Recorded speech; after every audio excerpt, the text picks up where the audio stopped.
Hi friends, ನಮಸ್ತೆ. ನಾನು Shreya live ನಡೆಸಿಕೊಡುವ ಜ್ಞಾನಸುಧಾ ಪ್ರಚಲಿತ ಘಟನೆಗಳ ವಿಶ್ಲೇಷಣಾ ಕಾರ್ಯಕ್ರಮಕ್ಕೆ ನಿಮಗೆ ಸ್ವಾಗತ ಕೋರ್ತಾ ಇದ್ದೀನಿ. ನಾನು ಸ್ವಾದ್ ಪಬ್ಲಿಷರ್ಸ್ ಸಂಸ್ಥೆಯ ಜ್ಞಾನಸುಧಾ ಎಂಬ ವೆಬ್ಸೈಟ್ನಲ್ಲಿ ಪ್ರತಿದಿನವೂ ಅಪ್ಡೇಟ್ ಮಾಡಲಾಗಿರ್ತಕ್ಕಂಥ ಪ್ರಚಲಿತ ಘಟನೆಗಳಲ್ಲಿ ಕೆಲವನ್ನು ಇಲ್ಲಿ ವಿಶ್ಲೇಷಣೆ ಮಾಡ್ತೀನಿ. ಪ್ರಚಲಿತ ಘಟನೆಗಳು, ಪ್ರಚಲಿತ ಪ್ರಶ್ನೋತ್ತರಗಳು ಮತ್ತು ವಿವಿಧ ಪರೀಕ್ಷೆಗಳ ಅಧ್ಯಯನ ಸಾಮಗ್ರಿಗಳು ಮತ್ತು ಅವುಗಳ ಮಾರ್ಗದರ್ಶನ, ಮಾಹಿತಿ ಮತ್ತು ನೋಟಿಫಿಕೇಷನ್ ಇವೆಲ್ಲವನ್ನು ಈ ವೆಬ್ಸೈಟಲ್ಲಿ ಅಪ್ಡೇಟ್ ಮಾಡ್ತಿರ್ತಾರೆ. ಈ ವೆಬ್ಸೈಟಲ್ಲಿ ಕೆಲವೊಂದನ್ನು ನಾನು ನಿಮಗೆ ಈ ವಿಡಿಯೋನಲ್ಲಿ ವಿಶ್ಲೇಷಣೆ ಮಾಡ್ತೀನಿ. ಈ ವೆಬ್ಸೈಟ್ ನೀವು ಕೂಡ ಭೇಟಿ ನೀಡ್ಬೋದು. ಈ ವೆಬ್ಸೈಟ್ ನೀವು www.sjsmac.com ಅಂತ ಟೈಪ್ ಮಾಡಿದ್ರೆ ಸಿಗುತ್ತೆ. ನಾನು ಕೆಳಗಡೆ ನಿಮಗೆ ಇದ್ರದ್ದು ಮಾಹಿತಿಯನ್ನು ಕೊಟ್ಟಿರ್ತೀನಿ. ಈ ವೆಬ್ಸೈಟ್ ಚೆನ್ನಾಗಿದೆ. ಈ ವೆಬ್ಸೈಟ್ನಲ್ಲಿ ನಿಮಗೆ ಪ್ರತಿದಿನ ಪ್ರಚಲಿತ ಘಟನೆಗಳನ್ನು ಯಾವುದೇ ಅಡ್ವರ್ಟೈಸ್ಮೆಂಟ್ ಹಾಕ್ದೇ ಅಪ್ಡೇಟ್ ಮಾಡ್ತಾರೆ. ಯಾವುದೇ ಅಡ್ವರ್ಟೈಸ್ಮೆಂಟ್ ಇರಲ್ಲ. ನೀವು ಪರಿಶುದ್ಧವಾಗಿ ಯಾವುದೇ ಡಿಸ್ಟ್ರ್ಯಾಕ್ಷನ್ ಇಲ್ಲದೇ ಈ ವೆಬ್ಸೈಟ್ನಲ್ಲಿ ನೀವು ಅಧ್ಯಯನ ನಡೆಸ್ಬೋದು. ನಿಮಗೆ ಬೇರೆ ಬೇರೆ ಥರದ ಮಾಹಿತಿಗಳು, ಇಂಗ್ಲೀಷ್ ಲ್ಯಾಂಗ್ವೇಜ್ ಬಗ್ಗೆ, ಬೇರೆ ಸೈನ್ಸ್ ಬಗ್ಗೆ ಎಲ್ಲ ಥರದ್ದು ಚೆನ್ನಾಗಿದೆ. ಇದರಲ್ಲಿ ನೀವು ಒಂದು ಸರಿ ಭೇಟಿ ಕೊಟ್ಟು ನೋಡಿ. ವರ್ಷಕ್ಕೆ ₹365 ಅಷ್ಟೇ ತೊಗೊತಾರೆ. ಅಂದರೆ ಒಂದು ದಿನಕ್ಕೂ ₹1 ಲೆಕ್ಕದಲ್ಲಿ ನಿಮಗೆ ಇವರು ಏನೂ ಅಡ್ವರ್ಟೈಸ್ಮೆಂಟ್ ಹಾಕದೆ ವೆಬ್ಸೈಟಲ್ಲಿ ಸ್ಪರ್ಧಾತ್ಮಕ ಪರೀಕ್ಷೆಗಳಿಗೆ ಮತ್ತು ನಿಮ್ಮ ಅಕಾಡೆಮಿಕ್ ಏನು ಪರೀಕ್ಷೆಗಳಿಗೆ ಹೆಲ್ಪ್ ಆಗುವಂಥ ಮಾಹಿತಿಗಳನ್ನು, ಅಧ್ಯಯನ ಸಾಮಗ್ರಿಗಳನ್ನು ಕೊಡ್ತಾರೆ. ಬನ್ನಿ ಫ್ರೆಂಡ್ಸ್, ಇವತ್ತು ನಾವು ಕೆಲವೊಂದು ಪ್ರಚಲಿತ ಘಟನೆಗಳನ್ನು ವಿಶ್ಲೇಷಣೆ ಮಾಡೋಣ. ನಾನು ಮೊದಲಿಗಿಲ್ಲಿ ಈ ಹಿಂದೂ ಎಡಿಟೋರಿಯಲ್ಸ್ ಎಲ್ಲ ಕಾಂಪಿಟೇಟಿವ್ ಎಕ್ಸಾಮ್ಸಲ್ಲಿ ತುಂಬ ಇಂಪಾರ್ಟೆಂಟ್. ಆ್ಯಕ್ಚುಲಿ ಈ ಹಿಂದಿ ಎಡಿಟೋರಿಯಲ್ಸನ್ನು ಈ ವೆಬ್ಸೈಟಲ್ಲಿ ಸ್ಫುರಣ ಅಂತ ಒಂದು ಕಾಲಮ್ ಇದೆ. ಸ್ಫುರಣ ಅಂದರೆ ಬೆಳಕು ಅಂತ. ಈ ಕಾಲಮಲ್ಲಿ ಅಪ್ಡೇಟ್ ಮಾಡ್ತಾ ಇರ್ತಾರೆ. ಆ ಅಪ್ಡೇಟನ್ನು ಫಸ್ಟ್ ನೋಡೋಣ. ಇದು ಹಿಂದೂ ಎಡಿಟೋರಿಯಲ್ ಒಂದನ್ನು ಕನ್ನಡದಲ್ಲಿ ವಿಶ್ಲೇಷಣೆ ಮಾಡಿದ್ದಾರೆ. ಇಂಗಾಲವಿಲ್ಲದ ಪರಿಸರದೆಡೆಗೆ ಜಲಜನಕದ ಅಂದರೆ ಹೈಡ್ರೋಜನ್ನ ಹೆದ್ದಾರಿ. ಅಂದರೆ ನಿಮ್ಗೆ ಚೆನ್ನಾಗಿ ಗೊತ್ತಿದೆ, ನಮ್ಮ ಪರಿಸರದಲ್ಲಿ ಇಂಗಾಲದ ಅಂಶ ಜಾಸ್ತಿ ಆದಷ್ಟು ಪರಿಸರದ ಹಾನಿಗೆ ಕಾರಣ ಆಗ್ತಾ ಇದೆ ಅಂತ. ಅದು ಹೇಗೆ ಇಂಗಾಲವಿಲ್ಲದ ಪರಿಸರಕ್ಕೆ ಜಲಜನಕ ದಾರಿ ಮಾಡಿಕೊಡುತ್ತೆ ಅಂತಕ್ಕಂಥ ಒಂದು ವಿಚಾರಧಾರೆಯನ್ನು ಸೆಪ್ಟೆಂಬರ್ 9 ಇದೇ ವರ್ಷ ಸೆಪ್ಟೆಂಬರ್ 9ರಂದು ಹಿಂದೂ ಪತ್ರಿಕೆಯಲ್ಲಿ ಒಂದು ಎಡಿಟೋರಿಯಲ್ ಇತ್ತು. ಆ ಎಡಿಟೋರಿಯಲ್ ಏನು ಹೆಡ್ಡಿಂಗಲ್ಲಿ ಇತ್ತು ಅಂತ ಹೇಳಿದ್ರೆ, green hydrogen a new ally for for a zero carbon future. Green hydrogen a new ally for a zero carbon future. ಈ ಹೆಡ್ಡಿಂಗಲ್ಲಿ ಈ ಸಂಪಾದಕೀಯ ಇತ್ತು ಇಂಗ್ಲೀಷ್ನಲ್ಲಿ. ಅದನ್ನು ಇಲ್ಲಿ ಕನ್ನಡದಲ್ಲಿ ಅವಲೋಕನ ಮಾಡಿದ್ದಾರೆ. ತಿಳ್ಕೊಳ್ಳೋಣ ಈ ಎಡಿಟೋರಿಯಲ್ನ ಜಿಸ್ಟ್ ಏನಿದೆ ಅನ್ನೋವಂಥದ್ದನ್ನು. ಈ ಹಸಿರು ಜಲಜನಕ ಅಥವಾ ಹಸಿರು ಹೈಡ್ರೋಜನ್, ಗ್ರೀನ್ ಹೈಡ್ರೋಜನ್ ಅಂತಕ್ಕಂಥದ್ದನ್ನು ಬಳಸುವ ಮೂಲಕ ನಾವು ಹೇಗೆ ಪರಿಸರದಲ್ಲಿ ನಾವು ಇಂಗಾಲದ ಹೊರಸೂಸುವಿಕೆಯನ್ನು ತಡಿಬಹುದು ಅಂತಕ್ಕಂಥದ್ದು, ಮತ್ತು ಅದರ ಅನಿವಾರ್ಯತೆ ಏನಿದೆ, ಅಗತ್ಯ ಏನಿದೆ, ಜಾಗತಿಕವಾಗಿ ಇದರ ಅಗತ್ಯ ಏನಿದೆ ಅನ್ನೋದನ್ನು ಅರ್ಥ ಮಾಡಿಸುತ್ತೆ ಈ ಲೇಖನ. ಹಾಗೆ ಇದರ ಅಗತ್ಯ ಏನಿದೆ, ಇಂಥ ಒಂದು ಯಾವ ಪರಿಸ್ಥಿತಿಯಲ್ಲಿ ಈ ಲೇಖನವನ್ನು ಪಬ್ಲಿಷ್ ಮಾಡಲಾಗಿದೆ ಅಂತ ಹೇಳಿದ್ರೆ, ಈ 2021 ನವಂಬರ್ನಲ್ಲಿ ಗ್ಲಾಸ್ಗೋ ಅಂತಕ್ಕಂಥ ಒಂದು ಪ್ಲೇಸಲ್ಲಿ ವಿಶ್ವಸಂಸ್ಥೆ ಹವಾಮಾನ ಬದಲಾವಣೆಯ ಒಂದು ಸಮ್ಮೇಳನವನ್ನು, 26ನೇ ಸಮ್ಮೇಳನ, ಅದು COP26 ಅಂತ ಹೇಳ್ತಾರೆ, ಅದನ್ನು ನಡೆಸ್ತಾ ಇದ್ದಾರೆ. ಆ ಒಂದು ಸಮ್ಮೇಳನವನ್ನು ಗಮನದಲ್ಲಿಟ್ಟುಕೊಂಡು ಹಸಿರು ಮನೆ ಪರಿಣಾಮಗಳು ಉಂಟು ಮಾಡ್ತಕ್ಕಂಥ ಅಥವಾ ಹಸಿರು ಮನೆಯ ಎಫೆಕ್ಟಿಗೆ, ಗ್ರೀನ್ ಹೌಸ್ ಎಫೆಕ್ಟ್ಸಿಗೆ ಕಾರಣ ಆಗಿರ್ತಕ್ಕಂಥ ಅನಿಲಗಳನ್ನು ಕಡಿಮೆ ಮಾಡಬೇಕಂದ್ರೆ ಏನೇನೆಲ್ಲ ಕ್ರಮ ಕೈಗೊಳ್ಳಬೇಕು ಅಂತಕ್ಕಂಥ ಒಂದು ವಿಷಯದ, ಮಹತ್ತರ ವಿಷಯದ ಬಗೆಯೂ ಕೂಡ ಈ ಸಮ್ಮೇಳನದಲ್ಲಿ ಕೆಲವು ಕ್ರಮಗಳನ್ನು, ಕೆಲವು ಟಾರ್ಗೆಟ್ಗಳನ್ನ ಹಾಕೋಬೇಕಾಗಿರೋದ್ರಿಂದ ಈ ಒಂದು ಲೇಖನದ ಮೂಲಕ ನಮ್ಮ ಸುಪ್ತ ಪ್ರಜ್ಞೆಯಲ್ಲಿ ನಾವು ಪರಿಸರಕ್ಕೆ ಮಾಡ್ತಿರ್ತಕ್ಕಂಥ ಹಾನಿಯ ಕಡೆಗೆ ನಾವು ಅನಲೈಸ್ ಮಾಡಿಕೊಂಡು ನಾವು ಕೆಲವು ಕ್ರಮಗಳನ್ನು ಕೈಗೊಳ್ಳಬೇಕು ಅನ್ನೋದನ್ನು ನೆನಪಿಸುವಂಥ ಒಂದು ಆರ್ಟಿಕಲ್ ಆಗಿದೆ ಇದು. ಫ್ರೆಂಡ್ಸ್, ನಾವು ಇವಾಗ ಏನು ಕೋಲ್ ಇರ್ಬೋದು, ಪೆಟ್ರೋಲ್ ಇರ್ಬೋದು, ಡೀಸೆಲ್ ಇರ್ಬೋದು, ಸೀಮೆಎಣ್ಣೆ ಇರ್ಬೋದು, ಇದನ್ನೇ ಏನೆಲ್ಲ ನಾವು ಬಳಸ್ತಾ ಇದ್ದೀವಿ, ಇವುಗಳ ಮೂಲಕ ಅಂದರೆ ಇವಾಗ ನಾವು ಸ್ವಾಭಾವಿಕ ಇಂಧನಗಳಂತ ಅಂದರೆ ಫಾಸಿಲ್ ಫ್ಯೂಯಲ್ಸ್ ಅಂತ ಏನು ಸಿಗ್ತಾ ಇದೆ, ಆ ಇಂಧನಗಳ ಮೂಲಕ ನಾವು ನಮ್ಮ ಪರಿಸರಕ್ಕೆ ಪ್ರತಿ ವರ್ಷ 830 ದಶಲಕ್ಷ ಟನ್ಗಳಷ್ಟು ಕಾರ್ಬನ್ ಡೈಆಕ್ಸೈಡನ್ನು ಪರಿಸರಕ್ಕೆ ಬಿಡ್ತಾ ಇದ್ದೀವಿ, ಉತ್ಪತ್ತಿ ಮಾಡಿ ಪರೋಕ್ಷವಾಗಿ. ಕಾರ್ಖಾನೆಗಳ ಮೂಲಕ ಇರ್ಬೋದು, ನಾವು ವೆಹಿಕಲ್ಸಿಂದ ಇರ್ಬೋದು, ಟ್ರಾನ್ಸ್ಪೋರ್ಟೇಷನ್ಸಿಂದ ಇರ್ಬೋದು, ಈ ಥರ ಪ್ರತಿದಿನ ನಾವು ಕಾರ್ಬನ್ ಡೈಆಕ್ಸೈಡನ್ನು, ಇಂಗಾಲವನ್ನು ಪರಿಸರಕ್ಕೆ ನಾವು ಬಿಡ್ತಾನೇ ಇದ್ದೀವಿ, ಉತ್ಪತ್ತಿಗೆ ಕಾರಣವಾಗ್ತಾನೇ ಇದ್ದೀವಿ. ಇದನ್ನು ನಾವು ಹಸಿರು ಜಲಜನಕ ಅಥವಾ ಗ್ರೀನ್ ಹೈಡ್ರೋಜನನ್ನು ಬಳಕೆ ಮಾಡೋದ್ರ ಮೂಲಕ, ಪರ್ಯಾಯವಾಗಿ ಬಳಕೆ ಮಾಡೋದ್ರ ಮೂಲಕ ಇಂಗಾಲವನ್ನು ನಾವು ಪರಿಸರಕ್ಕೆ ಏನನ್ನು ಬಿಡ್ತಾ ಇದ್ದೀವೋ, ಇಂಗಾಲವನ್ನು ಎಷ್ಟು ಪರಿಸರಕ್ಕೆ ನಾವು ಹಾನಿಕಾರಕವಾಗಿದ್ದರೂ ಕೂಡ ನಾವು ಅನಿವಾರ್ಯವಾಗಿ ಬೇರೆ ಪರ್ಯಾಯ ಮಾರ್ಗಗಳಿಲ್ಲದೇ ನಾವು ಬಿಡ್ತಾ ಇದ್ದೀವೋ, ಅದನ್ನು ಅತ್ಯಂತ ಕಡಿಮೆ ಮಾಡಬಹುದು ಅಂತಕ್ಕಂಥದ್ದು ಈ ಲೇಖನದ ಉದ್ದೇಶ ಮತ್ತು ಮಾರ್ಗದರ್ಶನ ಕೂಡ ಹೌದು. ಇಲ್ಲಿ ನಿವ್ವಳ ಶೂನ್ಯ, ಟೋಟಲ್ ಝೀರೋ ಅಂದರೆ ಹಸಿರು ಜಲಜನಕವನ್ನು ಬಳಸಿದ್ರೆ ಪರ್ಯಾಯವಾಗಿ, ಇವಾಗ ಬಳಸ್ತಾ ಇರತಕ್ಕಂಥ ಇಂಧನಗಳಿಗೆ ಪರ್ಯಾಯವಾಗಿ ಹಸಿರು ಜಲಜನಕ ಅಥವಾ ಗ್ರೀನ್ ಹೈಡ್ರೋಜನನ್ನು ಬಳಸೋದ್ರ ಮೂಲಕ ನಾವು ಪರಿಸರಕ್ಕೆ ಶೂನ್ಯ ಇಂಗಾಲವನ್ನು ಬಿಡ್ಬೋದು, ಅಥವಾ ಇಂಗಾಲ ಏನು ಬರೋದೇ ಇಲ್ಲ ಅದರಿಂದ ಅನ್ನೋವಂಥ ಒಂದು ವಿಚಾರಧಾರೆ. ಅಂತಾರಾಷ್ಟ್ರೀಯ ಇಂಧನ ಸಂಸ್ಥೆ ಇತ್ತೀಚಿನ ಅದ್ರ ಪ್ರಕಾರ ಚೀನಾ, USA ಮತ್ತು EU ಈ 3 ದೇಶಗಳ ನಂತರ ಭಾರತನೇ ಅತಿ ದೊಡ್ಡ ದೇಶ ಆಗಿದೆ ಇಂಧನ ಬಳಕೆಯಲ್ಲಿ. ಇಡೀ ಪ್ರಪಂಚದಲ್ಲೇ ಹೆಚ್ಚು ಇಂಧನವನ್ನು ಬಳಸುವಂತಹ 4ನೇ ದೊಡ್ಡ ರಾಷ್ಟ್ರ ಭಾರತ. 2030ರ ವೇಳೆಗೆ EU ಕೂಡ ಹಿಂದಿಕ್ಕಿ ನಾವು 3ನೇ ಅತಿ ದೊಡ್ಡ ರಾಷ್ಟ್ರವಾಗಿ ಹೊರಹೊಮ್ತೀವಿ. ಇಂತಹ ಒಂದು ಪರಿಸ್ಥಿತಿಯಲ್ಲಿ ಹಸಿರು ಜಲಜನಕದ ಅಗತ್ಯ ನಮಗೆ ಎಷ್ಟಿದೆ, ನಮ್ಮ ದೇಶಕ್ಕೆ ಎಷ್ಟಿದೆ, ಮತ್ತು ಇಡೀ ಜಗತ್ತಿಗೆ ಎಷ್ಟಿದೆ ಅಂತಕ್ಕಂಥದ್ದು ಈ ಲೇಖನದ ವಿಚಾರಧಾರೆ. ನೋಡಿ, ಇಂತಹ ಗರಿಷ್ಠ ಪ್ರಮಾಣದ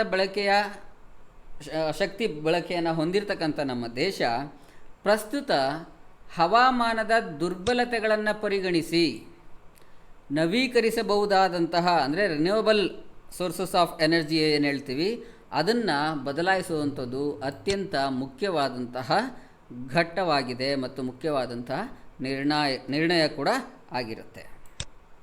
ಹಾಗಾದರೆ ಈ ಹಸಿರು ಹೈಡ್ರೋಜನ್ ಏನು, ಅದ್ರ ಬಗ್ಗೆ ಕೆಲವೊಂದಷ್ಟು ಮಾಹಿತಿ ಇಲ್ಲಿ ನಾನು ಕೊಡ್ತೀನಿ. ಹಸಿರು ಹೈಡ್ರೋಜನ್ ಅಂತಕ್ಕಂಥದ್ದು ಕಾರ್ಬನ್ ಮುಕ್ತ ಇಂಧನ. ಈ ಹಸಿರು ಹೈಡ್ರೋಜನನ್ನು ನಾವು ಇಂಧನವಾಗಿ ಬಳಕೆ ಮಾಡುವಾಗ ಅದು ಯಾವುದೇ ರೀತಿಯ ಕಾರ್ಬನನ್ನು ಹೊರಸೂಸುವುದಿಲ್ಲ.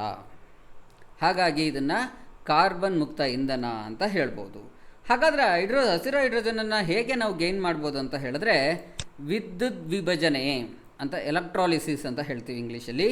ವಿದ್ಯುತ್ ವಿಭಜನೆಯ ಮೂಲಕ ಗಾಳಿ ಅಥವಾ ಸೋಲಾರ್ ಶಕ್ತಿಯನ್ನು ಬಳಸ್ಕೊಂಡು ನಾವು ನೀರನ್ನು ವಿಭಜಿಸುವಂಥದ್ದು. ನಿಮಗೆ ಗೊತ್ತಿದೆ, ನೀರು ಜಲಜನಕ ಮತ್ತು ಆಮ್ಲಜನಕ, ಹೈಡ್ರೋಜನ್ ಮತ್ತು ಆಕ್ಸಿಜನ್ಗಳ ರೂಪಾಂತರ. ಅದೆರಡನ್ನು ನೀರಿನಿಂದ ವಿಭಜಿಸಲಾಗುತ್ತೆ. ನೀರನ್ನು ಹೈಡ್ರೋಜನ್ ಮತ್ತು ಆಕ್ಸಿಜನ್ ಆಗಿ ವಿಭಜಿಸಲಾಗುತ್ತೆ. ನೀವು ಇದನ್ನು ಕಲಿಯುವಾಗಲೇ ನೀವು ಒಂದು ನೋಟ್ ಇಟ್ಕೊಂಡು ಕ್ವಶನ್ನ ನೀವೇ ಫ್ರೇಮ್ ಮಾಡ್ತಾ ಹೋಗ್ಬೋದು. ನೀವೇ ಕ್ವಶನ್ಸ್ ಫ್ರೇಮ್ ಮಾಡೋದ್ರ ಮೂಲಕ ಈ ಎಡಿಟೋರಿಯಲ್ಗಳ ಮೇಲೆ ಕೇಳ್ತಕ್ಕಂತಹ ಪ್ರಚಲಿತ ಘಟನೆಗಳ ತುಂಬ ಚೆನ್ನಾಗಿ ನೀವು ಟ್ಯಾಕಲ್ ಮಾಡಲಿಕ್ಕೆ ಸಾಧ್ಯ ಆಗುತ್ತೆ. ಇದುವರೆಗೂ ಏನು ಪ್ಯಾರಾಗ್ರಾಫ್ ವೈಸ್ ನಾವು ಎಕ್ಸ್ಪ್ಲೇನ್ ಮಾಡ್ತಿರ್ತೀವಿ, ಪಕ್ಕದಲ್ಲೇ ನೀವು ಡೈರೆಕ್ಟಾಗಿ ಕ್ವಶನ್ಸ್ನ ಫ್ರೇಮ್ ಮಾಡ್ತಾ ಹೋಗ್ಬೋದು. ಉದಾಹರಣೆಗೆ ನಾನೊಂದು ಕ್ವಶನ್ ಹೇಳ್ತೀನಿ, ಹಸಿರು ಹೈಡ್ರೋಜನನ್ನು ಯಾವ ವಿಧಾನದ ಮೂಲಕ ವಿಭಜಿಸಲಾಗುತ್ತೆ ಅಥವಾ ಪಡೆಯಲಾಗುತ್ತೆ ಅಂತ. ಆವಾಗ ಕೇಳ್ಬೋದು, 4 ಆಪ್ಷನ್ ಏನಾದರೂ ಕೊಟ್ಟು ಒಂದು ಆಪ್ಷನ್ನು ವಿದ್ಯುತ್ ವಿಭಜನೆ ಅಂತ ಹೇಳ್ಬೋದು. ಅಥವಾ ವಿದ್ಯುತ್ ವಿಭಜನೆಗೆ ಯಾವ ಶಕ್ತಿಯನ್ನು ಬಳಸ್ಕೊಳ್ಳಾಗುತ್ತೆ ಅಂತ ಕೇಳ್ಬೋದು. ಅಲ್ಲಿ ನೀವು ಸೋಲಾರ್ ಮತ್ತು ವಿಂಡ್ ಇದರಲ್ಲಿ ಯಾವುದಾದ್ರೂ ಬಳಸ್ಕೊಳ್ಳಾಗುತ್ತೆ ಅಂತಲೂ ಹೇಳ್ಬೋದು. ಈ ಹೈಡ್ರೋಜನ್ ಆ್ಯಕ್ಚುಲಿ ಭೂಮಿಯ ಮೇಲೆ ಅಂದರೆ ನಮ್ಮ ಪ್ಲ್ಯಾನೆಟ್ ಮೇಲೆ ಅತ್ಯಂತ ಹೇರಳವಾಗಿ, ತುಂಬ ದೊಡ್ಡ ಅಬಾಂಡಸ್ ಅಂತ ಹೇಳ್ತೀವಲ್ಲ, ಅದಾಗಿ ತುಂಬ ಹೇರಳವಾಗಿ ಸಮೃದ್ಧಿಯಾಗಿ ಸಿಗುವಂತಹ ಒಂದು ಎಲಿಮೆಂಟ್ ಅಂದರೆ ಧಾತು ಅಂತ ಹೇಳ್ಬೋದು ನಾವು. ಇದು ಡೀಸೆಲ್ಗಿಂತ 3 ಪಟ್ಟು ಹೆಚ್ಚು ಶಕ್ತಿ ಸಾಂದ್ರತೆಯನ್ನು ಹೊಂದಿದೆ. ಅಂದರೆ ಡೀಸೆಲ್ಗಿನ್ನ 3 ಪಟ್ಟು ಹೆಚ್ಚು ಶಕ್ತಿ ಸಾಂದ್ರತೆಯನ್ನು ಹೊಂದಿದೆ. ಇದು ಇಷ್ಟು ಅಬಾಂಡೆಂಟ್ ಆಗಿದ್ದರೂ ಕೂಡ, ಹೆಚ್ಚು ಶಕ್ತಿ ಸಾಂದ್ರತೆಯನ್ನು ಹೊಂದಿದ್ರೂ ಕೂಡ ಹಸಿರು ಹೈಡ್ರೋಜನ್ ಶುದ್ಧ ರೂಪದಲ್ಲಿ ನಮಗೆ ಲಭ್ಯವಿಲ್ಲ. ಅದನ್ನು ನಾವು ಡಿರೈವ್ ಮಾಡಬೇಕು. ಶುದ್ಧ ಹೈಡ್ರೋಜನನ್ನು ನಾವು ತಯಾರಿಸಬೇಕಾಗತ್ತೆ, ನೀರನ್ನು ವಿಭಜಿಸಿ ಪಡ್ಕೋಬೇಕಾಗತ್ತೆ. ಹಾಗಾಗಿ ಈ ಹೈಡ್ರೋಜನನ್ನು ತಯಾರಿಸುವ ವಿಧಾನ ಕೂಡ ನಮ್ಮಲ್ಲಿ ಇನ್ನೂ ಅಷ್ಟು ಸುಲಭವಾಗಿ ಲಭ್ಯ ಇಲ್ಲ. ಈಗ ನಾವು ಹಸಿರು ಹೈಡ್ರೋಜನನ್ನು ಬಳಕೆ ಮಾಡ್ತಾ ಇದ್ದೀವಾ ಅಂತ ಹೇಳಿದ್ರೆ, ಪ್ರಸ್ತುತ ಒಂದು ವರ್ಷಕ್ಕೆ 75 ಮಿಲಿಯನ್ ಟನ್ ಹೈಡ್ರೋಜನ್ನಿಂದ ಸುಮಾರು 284 GW ವಿದ್ಯುತ್ ಶಕ್ತಿಯನ್ನು ಉತ್ಪಾದನೆ ಮಾಡ್ತಿದ್ದೀವಿ ಅಷ್ಟೇ. ಅಂದರೆ ಇದುವರೆಗೂ ನಾವು ಉತ್ಪಾದಿಸುವ ಒಟ್ಟು ಉತ್ಪಾದನೆಯಲ್ಲಿ ಇದು ಶೇಕಡ 0.1ಗಿಂತಲೂ ಕೂಡ ಕಡಿಮೆ ಇದೆ. ಏನೇನು ನಾವು ಬಳಕೆನೇ ಮಾಡ್ತಾ ಇಲ್ಲ, ನೆಗ್ಲಿಜಬಲ್ ಅಂತ ಹೇಳ್ಬೋದು. 0.1 ಅಂದರೆ it is two negligible actually. ಈ ಎನರ್ಜಿ ಕ್ಯಾರಿಯರ್ನ ಉತ್ಪಾದನೆ ತಂತ್ರಗಳು ನಮ್ಮಲ್ಲಿ ಅದರ ಅನ್ವಯಗಳನ್ನು ಅವಲಂಬಿಸಿ ಬದಲಾಗ್ತವೆ. ಅಂದರೆ ನಾವು ಯಾವ ತಂತ್ರಜ್ಞಾನವನ್ನು ಅನ್ವಯ ಮಾಡಿ ಈ ಹೈಡ್ರೋಜನನ್ನು ಗೈನ್ ಮಾಡಲಿಕ್ಕೆ ಪ್ರಯತ್ನ ಪಡ್ತೀವೋ ಅದ್ರ ಮೇಲೆ ಕಪ್ಪು ಹೈಡ್ರೋಜನ್ನು, ಬ್ಲ್ಯಾಕ್ ಹೈಡ್ರೋಜನ್ನು, ಬ್ರೌನ್ ಹೈಡ್ರೋಜನ್ನು, ಬ್ಲೂ ಹೈಡ್ರೋಜನ್ನು, ಗ್ರೀನ್ ಹೈಡ್ರೋಜನ್, ಈ ಥರದ್ದು ಬೇರೆ ಬೇರೆ ಘಟಕಗಳು ನಮಗೆ ದೊರೆಯುತ್ತೆ. ನಾವು ಹೇಗೆ ಇಲ್ಲಿ ನಿಮಗೆ ಕೆಲವೊಂದು ಈ ಸ್ಪರ್ಧಾತ್ಮಕ ಪರೀಕ್ಷೆಗಳನ್ನು ಪ್ರಚಲಿತ ಘಟನೆಗಳ ಬಗ್ಗೆ ಪ್ರಶ್ನೆಗಳೇನು ಬರುತ್ತೆ, ಅದರಲ್ಲಿ ನಿಮಗೆ ಸೈನ್ಸ್ ಬಗ್ಗೆ ಬರತಕ್ಕಂಥದ್ದನ್ನು ಕಂಬೈನ್ ಮಾಡಿ ಕೇಳುವಂಥದ್ದನ್ನು ಪ್ರಶ್ನೆಗಳಿಗೆ ಅನುಕೂಲ ಆಗಲಿ ಅನ್ನೋ ಕಾರಣಕ್ಕೆ ನಾನು ಕೆಲವೊಂದನ್ನು ಇಲ್ಲಿ ಎಕ್ಸ್ಪ್ಲನೇಷನ್ ಕೊಡ್ತೀನಿ. ಕಪ್ಪು ಹೈಡ್ರೋಜನನ್ನು ಪಳೆಯುಳಿಕೆ ಇಂಧನ ಅಥವಾ ಫಾಸಿಲ್ ಫ್ಯೂಯಲ್ಸ್ ಅಂತ ಏನು ಹೇಳ್ತೀವಿ, ಸ್ವಾಭಾವಿಕ ಇಂಧನ ಅಂತ ಏನು ಹೇಳ್ತೀವಿ, ಇದನ್ನು ಬಳಸಿ ಕಪ್ಪು ಹೈಡ್ರೋಜನನ್ನು ಡಿರೈವ್ ಮಾಡ್ತೀವಿ. ಕಂದು ಅಂದರೆ ಬ್ರೌನ್ ಹೈಡ್ರೋಜನನ್ನು ಕಲ್ಲಿದ್ದಲನ್ನು ಅನಿಲೀಕರಣ ಮಾಡೋದಕ್ಕೆ ಮೂಲಕ ಕಂಡುಕೊಳ್ತೀವಿ ಅಥವಾ ಪಡ್ಕೊಳ್ತೀವಿ. ನೈಸರ್ಗಿಕ ಅನಿಲದಿಂದ ಬೂದು ಹೈಡ್ರೋಜನ್ ಇಂಗಾಲದ ತ್ಯಾಜ್ಯವನ್ನು ನಾವು ಪಡ್ಕೋಬೋದು, ಅದನ್ನು ಹೊರಹಾಕುತ್ತೆ, ನಾವು ಸಂಗ್ರಹಿಸ್ಬೋದು. ನೀಲಿ ಹೈಡ್ರೋಜನ್ನ ಕ್ಲೀನರ್ ಆವೃತ್ತಿಯಾಗಿದ್ದು ಇದಕ್ಕಾಗಿ ಇಂಗಾಲದ ಹೊರಸೂಸುವಿಕೆಯನ್ನು ಸೆರೆ ಹಿಡಿಯಲಾಗುತ್ತೆ ಅಥವಾ ಸಂಗ್ರಹಿಸಲಾಗುತ್ತೆ. ನೀಲಿ ಹೈಡ್ರೋಜನ್ ಅಂತಕ್ಕಂಥದ್ದು ಕ್ಲೀನಿಂಗ್ ಅಥವಾ ಕ್ಲೀನರ್ ಆವೃತ್ತಿಯಾಗಿರುತ್ತೆ, ಇದನ್ನು ಸಂಗ್ರಹಿಸಿ ಮರುಬಳಕೆ ಮಾಡಲಾಗುತ್ತೆ. ಗುಲಾಬಿ ಜಲಜನಕವನ್ನು ರೋಸ್ ಕಲರ್ ವಿದ್ಯುತ್ ವಿಭಜನೆಯ ಮೂಲಕ ಉತ್ಪಾದಿಸಲಾಗುತ್ತದೆ, ಆದರೆ ಪರಮಾಣು ವಿದ್ಯುತ್ ಮೂಲಗಳಿಂದ ಶಕ್ತಿಯನ್ನು ಬಳಸಲಾಗುತ್ತೆ. ವಿದ್ಯುತ್ ವಿಭಜನೆ ಪರಮಾಣು ವಿದ್ಯುತ್ ಮೂಲಗಳಿಂದ ಬಳಸಲಾಗುತ್ತೆ. ಹಸಿರು ಹೈಡ್ರೋಜನನ್ನು ಫಾಸಿಲ್ ಫ್ಯೂಯಲ್ಸ್ ಬಳಸಿ ಡಿರೈವ್ ಮಾಡಲಾಗುತ್ತೆ. ಅಂದರೆ ಇದ್ರ ಬಗ್ಗೆ ನಿಮಗೆ ಒಂದು 5-6 ಪ್ರಶ್ನೆಗಳನ್ನು ನೀವು ಕ್ರಿಯೇಟ್ ಮಾಡ್ಬೋದು. ಟ್ರೈ ಮಾಡಿ. ನೀವು ಪ್ರಶ್ನೆಗಳು ಏನು ಮಾಡ್ತೀರಾ ಆ ಪ್ರಶ್ನೆಗಳನ್ನು ನೀವು ನಮಗೆ ಈ ವಿಡಿಯೋದಲ್ಲಿ ಕಾಮೆಂಟ್ ಮಾಡ್ಬೋದು. ಇಲ್ಲ ಅಂತ ಹೇಳಿದ್ರೆ ನಮ್ಮ ಸಂಸ್ಥೆ ಇಲ್ಲಿ ಕೆಳಗಡೆ ನಾನು ನಿಮಗೆ ವಾಟ್ಸಪ್ ಅಥವಾ ಟೆಲಿಗ್ರಾಮ್ ಗ್ರೂಪ್ದು ಲಿಂಕ್ ನಾನು ಕೊಟ್ಟಿರ್ತೀನಿ, ಅದರಲ್ಲಿ ನೀವು ಹಾಕ್ಬೋದು.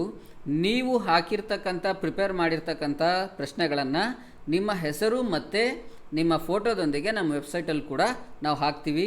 ಸೊ ನೀವು ಪ್ರಶ್ನೆಗಳನ್ನು ತಯಾರು ಮಾಡೋದ್ರ ಮೂಲಕ ನಿಮ್ಮ ಸ್ಪರ್ಧಾ ಪರೀಕ್ಷೆಗಳಿಗೆ ನೀವು ಅತ್ಯಂತ ಸಮರ್ಪಕವಾಗಿ ಸೂಕ್ತ ರೀತಿಯಲ್ಲಿ ತಯಾರಾಗ್ಬೋದು. ನೀವು ಕೂಡ ಅದು ಬೆಸ್ಟ್ ವೇ ಆ್ಯಕ್ಚುಲಿ ನೀವು ಒಂದು ಸಬ್ಜೆಕ್ಟನ್ನು ಒಂದು ಕಾನ್ಸೆಪ್ಟನ್ನು ಅರ್ಥ ಮಾಡ್ಕೊಳ್ಳಿಕ್ಕೆ.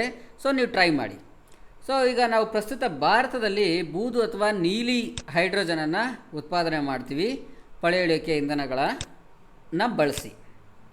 ಹಾಗಾದರೆ ಈ ಹೈಡ್ರೋಜನ್ನಿಂದ ಬಳಕೆಯಿಂದ ಆಗುವಂಥ ಪ್ರಯೋಜನಗಳೇನು? ಇದು ಅಧಿಕ ಇಂಧನ ದಕ್ಷತೆಯನ್ನು ಹೊಂದಿದೆ. ಹೈಡ್ರೋಜನ್ ಡೀಸೆಲ್ಗಿನ್ನ 3 ಪಟ್ಟು ಹೆಚ್ಚು ಶಕ್ತಿ ಸಾಂದ್ರತೆಯನ್ನು ಹೊಂದಿದೆ. ನಾವಾಗಲೇ ಅದನ್ನು ಓದಿದ್ವಿ.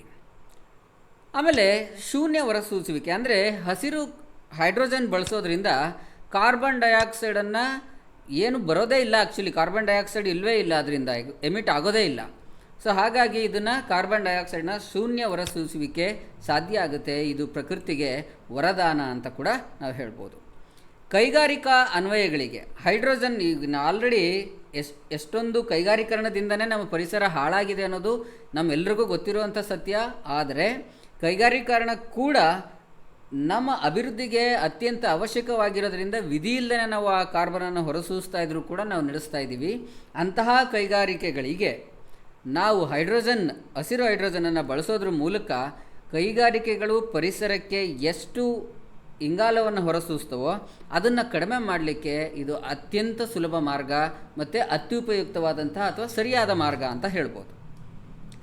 ಈಗ ಬಾಹ್ಯಾಕಾಶ ತಂತ್ರಜ್ಞಾನ ಇರ್ಬೋದು, ರಾಕೆಟ್ ಕೈಗಾರಿಕೆ ಉತ್ಪಾದನೆ ಇರ್ಬೋದು, ಲೋಹಶಾಸ್ತ್ರೀಯ ಪ್ರಕ್ರಿಯೆಗಳಿರ್ಬೋದು, ಈ ಶಕ್ತಿ ಉತ್ಪಾದನೆ ಇರ್ಬೋದು, ಇಲ್ಲೆಲ್ಲ ಅಮೋನಿಯಾ, ಸ್ಟೀಲ್, ಮೆಥನಾಲ್, ಸಾರಿಗೆ ಮತ್ತು ಶಕ್ತಿ ಸಂಗ್ರಹಣೆಯಂಥ ಕ್ಷೇತ್ರಗಳಲ್ಲಿ ಕೂಡ ನಾವು ಇದನ್ನು ಬಳಸೋದ್ರಿಂದ ಕಾರ್ಬನ್ನನ್ನು ನಾವು ಏನು ಇಂಗಾಲವನ್ನು ನಾವು ಪ್ರಕೃತಿಗೆ ಬಿಡ್ತಾ ಇದ್ದೀವಿ, ಪರಿಸರಕ್ಕೆ ಬಿಡ್ತಾ ಇದ್ದೀವಿ, ಪರಿಸರದ ಹಾನಿಗೆ ಕಾರಣ ಆಗ್ತಾ ಇದ್ದೀವಿ, ಅದನ್ನು ತಡಿಲಿಕ್ಕೆ ಸಾಧ್ಯ ಆಗುತ್ತೆ. ಅಧಿಕ ಶಕ್ತಿಯ ಬೇಡಿಕೆಯನ್ನು ಸರಿದೂಗಿಸ್ಬೋದು.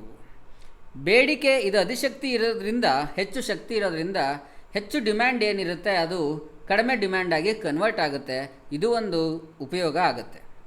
ಜಾಗತಿಕ ಜನಸಂಖ್ಯೆ 1.1% ಬೆಳೀತಾ ಇದ್ದರೆ ಪ್ರತಿ ವರ್ಷ ಭೂಮಿಯ ಮೇಲೆ ಸುಮಾರು 83 ದಶಲಕ್ಷ ಜನಸಂಖ್ಯೆ ಸೇರಿಸ್ತದೆ. ಪ್ರತಿ ವರ್ಷ ಭೂಮಿಗೆ 83 ದಶಲಕ್ಷ ಜನರು ಹೆಚ್ಚಾಗ್ತಾ ಹೋಗ್ತಾ ಇರ್ತಾರೆ. ಅದ್ರ ಹೊರೆ ಹೆಚ್ಚಾಗುತ್ತೆ. ಇದರ ಪರಿಣಾಮ ಏನಾಗುತ್ತೆ? ವಾಯು ಮಾಲಿನ್ಯ ಆಗುತ್ತೆ.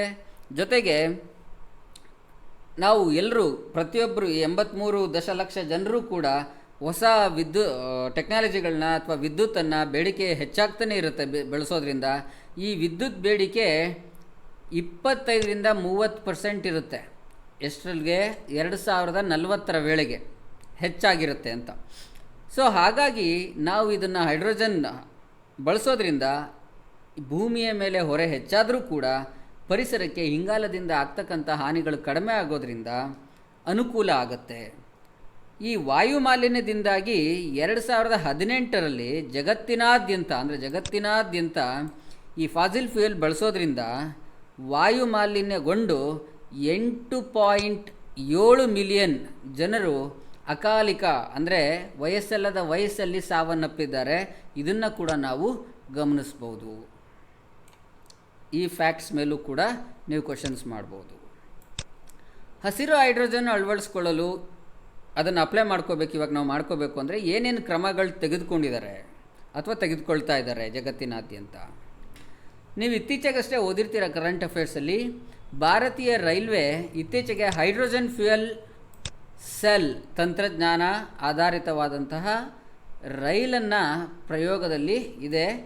ಅಸ್ತಿತ್ವದಲ್ಲಿರ್ತಕ್ಕಂಥ ಡೀಸೆಲ್ ಇಂಜಿನನ್ನೇ ಪುನಃ ಅಳವಡಿಸೋದ್ರ ಮೂಲಕ ಇದು ಹೈಡ್ರೋಜನ್ ಬಳಸ್ಕೊಂಡು ರೈಲನ್ನು ಚಲಾಯಿಸ್ತಾ ಇದೆ. ಇದು ಉತ್ತರ ರೈಲ್ವೆ ಅಡಿಯಲ್ಲಿ ಸೋನೆಪತ್ ಮತ್ತು ಜಿಂದ್ ನಡುವೆ 89 ಕಿಲೋಮೀಟರ್ ವ್ಯಾಪ್ತಿಯಲ್ಲಿ ಈ ರೈಲು ಸಂಚರಿಸುತ್ತೆ. ಹೈಡ್ರೋಜನ್ ಅಳವಡಿಸಿರ್ತಕ್ಕಂಥ ರೈಲು ಇದು ತುಂಬ ಇಂಪಾರ್ಟೆಂಟ್. ಆ್ಯಕ್ಚುಲಿ ನೀವು ಇದನ್ನು ಈ ಪಾಯಿಂಟ್ಸ್ ಮೇಲೂ ಕೂಡ ಕ್ವಶನ್ ಫ್ರೇಮ್ ಮಾಡಿ ನಿಮಗೆ ಖಂಡಿತವಾಗ್ಲೂ ಪರೀಕ್ಷೆಗಳಲ್ಲಿ ಈ ಥರದ ಪ್ರಶ್ನೆಗಳು ಖಂಡಿತ ಬಂದೇ ಬರುತ್ತೆ. ಕೇಳ್ಬೋದು, ಹೈಡ್ರೋಜನ್ ಅಳವಡಿಸಿಕೊಂಡಿರ್ತಕ್ಕಂಥ ಭಾರತೀಯ ರೈಲ್ವೆ ಎಲ್ಲಿಂದ ಎಲ್ಲಿಗೆ ಸಂಚರಿಸುತ್ತೆ ಅಥವಾ ಎಷ್ಟು ಕಿಲೋಮೀಟರ್ ಸಂಚಾರ ಮಾಡುತ್ತೆ, ಇದನ್ನು ಕೇಳ್ತಾರೆ. ಈ ಯೋಜನೆಯು ವಾರ್ಷಿಕವಾಗಿ ಹಲವಾರು ಲಕ್ಷ ಡೀಸೆಲ್ ಉಳಿತಾಯಕ್ಕೆ ಕಾರಣ ಆಗುತ್ತೆ. ಜೊತೆಗೆ 0.72 ಕಿಲೋಮೀಟರ್ ಟನ್ಗಳಷ್ಟು ಇಂಗಾಲದ ಕಣಗಳನ್ನು ಹೊರಸೂಸುವಿಕೆಯನ್ನು ತಡೆಯುತ್ತೆ ಮತ್ತು ವರ್ಷಕ್ಕೆ ಇದರಿಂದ 11.12 ಕಿಲೋ ಟನ್ಗಳಷ್ಟು ಇಂಗಾಲವನ್ನು ಈ ಜಸ್ಟ್ ಒಂದು ರೈಲಿಗೆ ಅಳವಡಿಸಿರೋದ್ರಿಂದ ಇಷ್ಟು ಇಂಗಾಲವನ್ನು ಪರಿಸರಕ್ಕೆ ಹೋಗೋದನ್ನು ತಡೆಯಬಹುದಾಗಿದೆ. ಹೈಡ್ರೋಜನನ್ನು ಶಕ್ತಿಯ ಮೂಲವಾಗಿ ಬಳಸಲು ಕೇಂದ್ರ ಸರ್ಕಾರ ಬಡ್ಜೆಟ್ನಲ್ಲಿ 21-22 ಬಡ್ಜೆಟ್ನಲ್ಲಿ ರಾಷ್ಟ್ರೀಯ ಹೈಡ್ರೋಜನ್ ಎನರ್ಜಿ ಮಿಷನ್ ಅಂತಕ್ಕಂಥ ಒಂದು ಸ್ಕೀಮನ್ನು ಅಥವಾ ಯೋಜನೆಯನ್ನು ಘೋಷಣೆ ಮಾಡಿದೆ. ರಾಷ್ಟ್ರೀಯ ಹೈಡ್ರೋಜನ್ ಎನರ್ಜಿ ಮಿಷನ್, ಇದ್ರ ಬಗ್ಗೆನೂ ಕ್ವಶನ್ ನೀವು ಫ್ರೇಮ್ ಮಾಡ್ಬೋದು. ಹೈಡ್ರೋಜನ್ ಶಕ್ತಿಯನ್ನು ಮೂಲವಾಗಿ ಬಳಸಲಿಕ್ಕೋಸ್ಕರ ಭಾರತ ಸರ್ಕಾರ 2021-22 ಕೇಂದ್ರ ಬಜೆಟ್ನಲ್ಲಿ ಕೈಗೊಂಡ ಕಾರ್ಯಕ್ರಮ ಅಥವಾ ಯೋಜನೆ ಯಾವುದು ಅಂತ ಕೇಳ್ಬೋದು.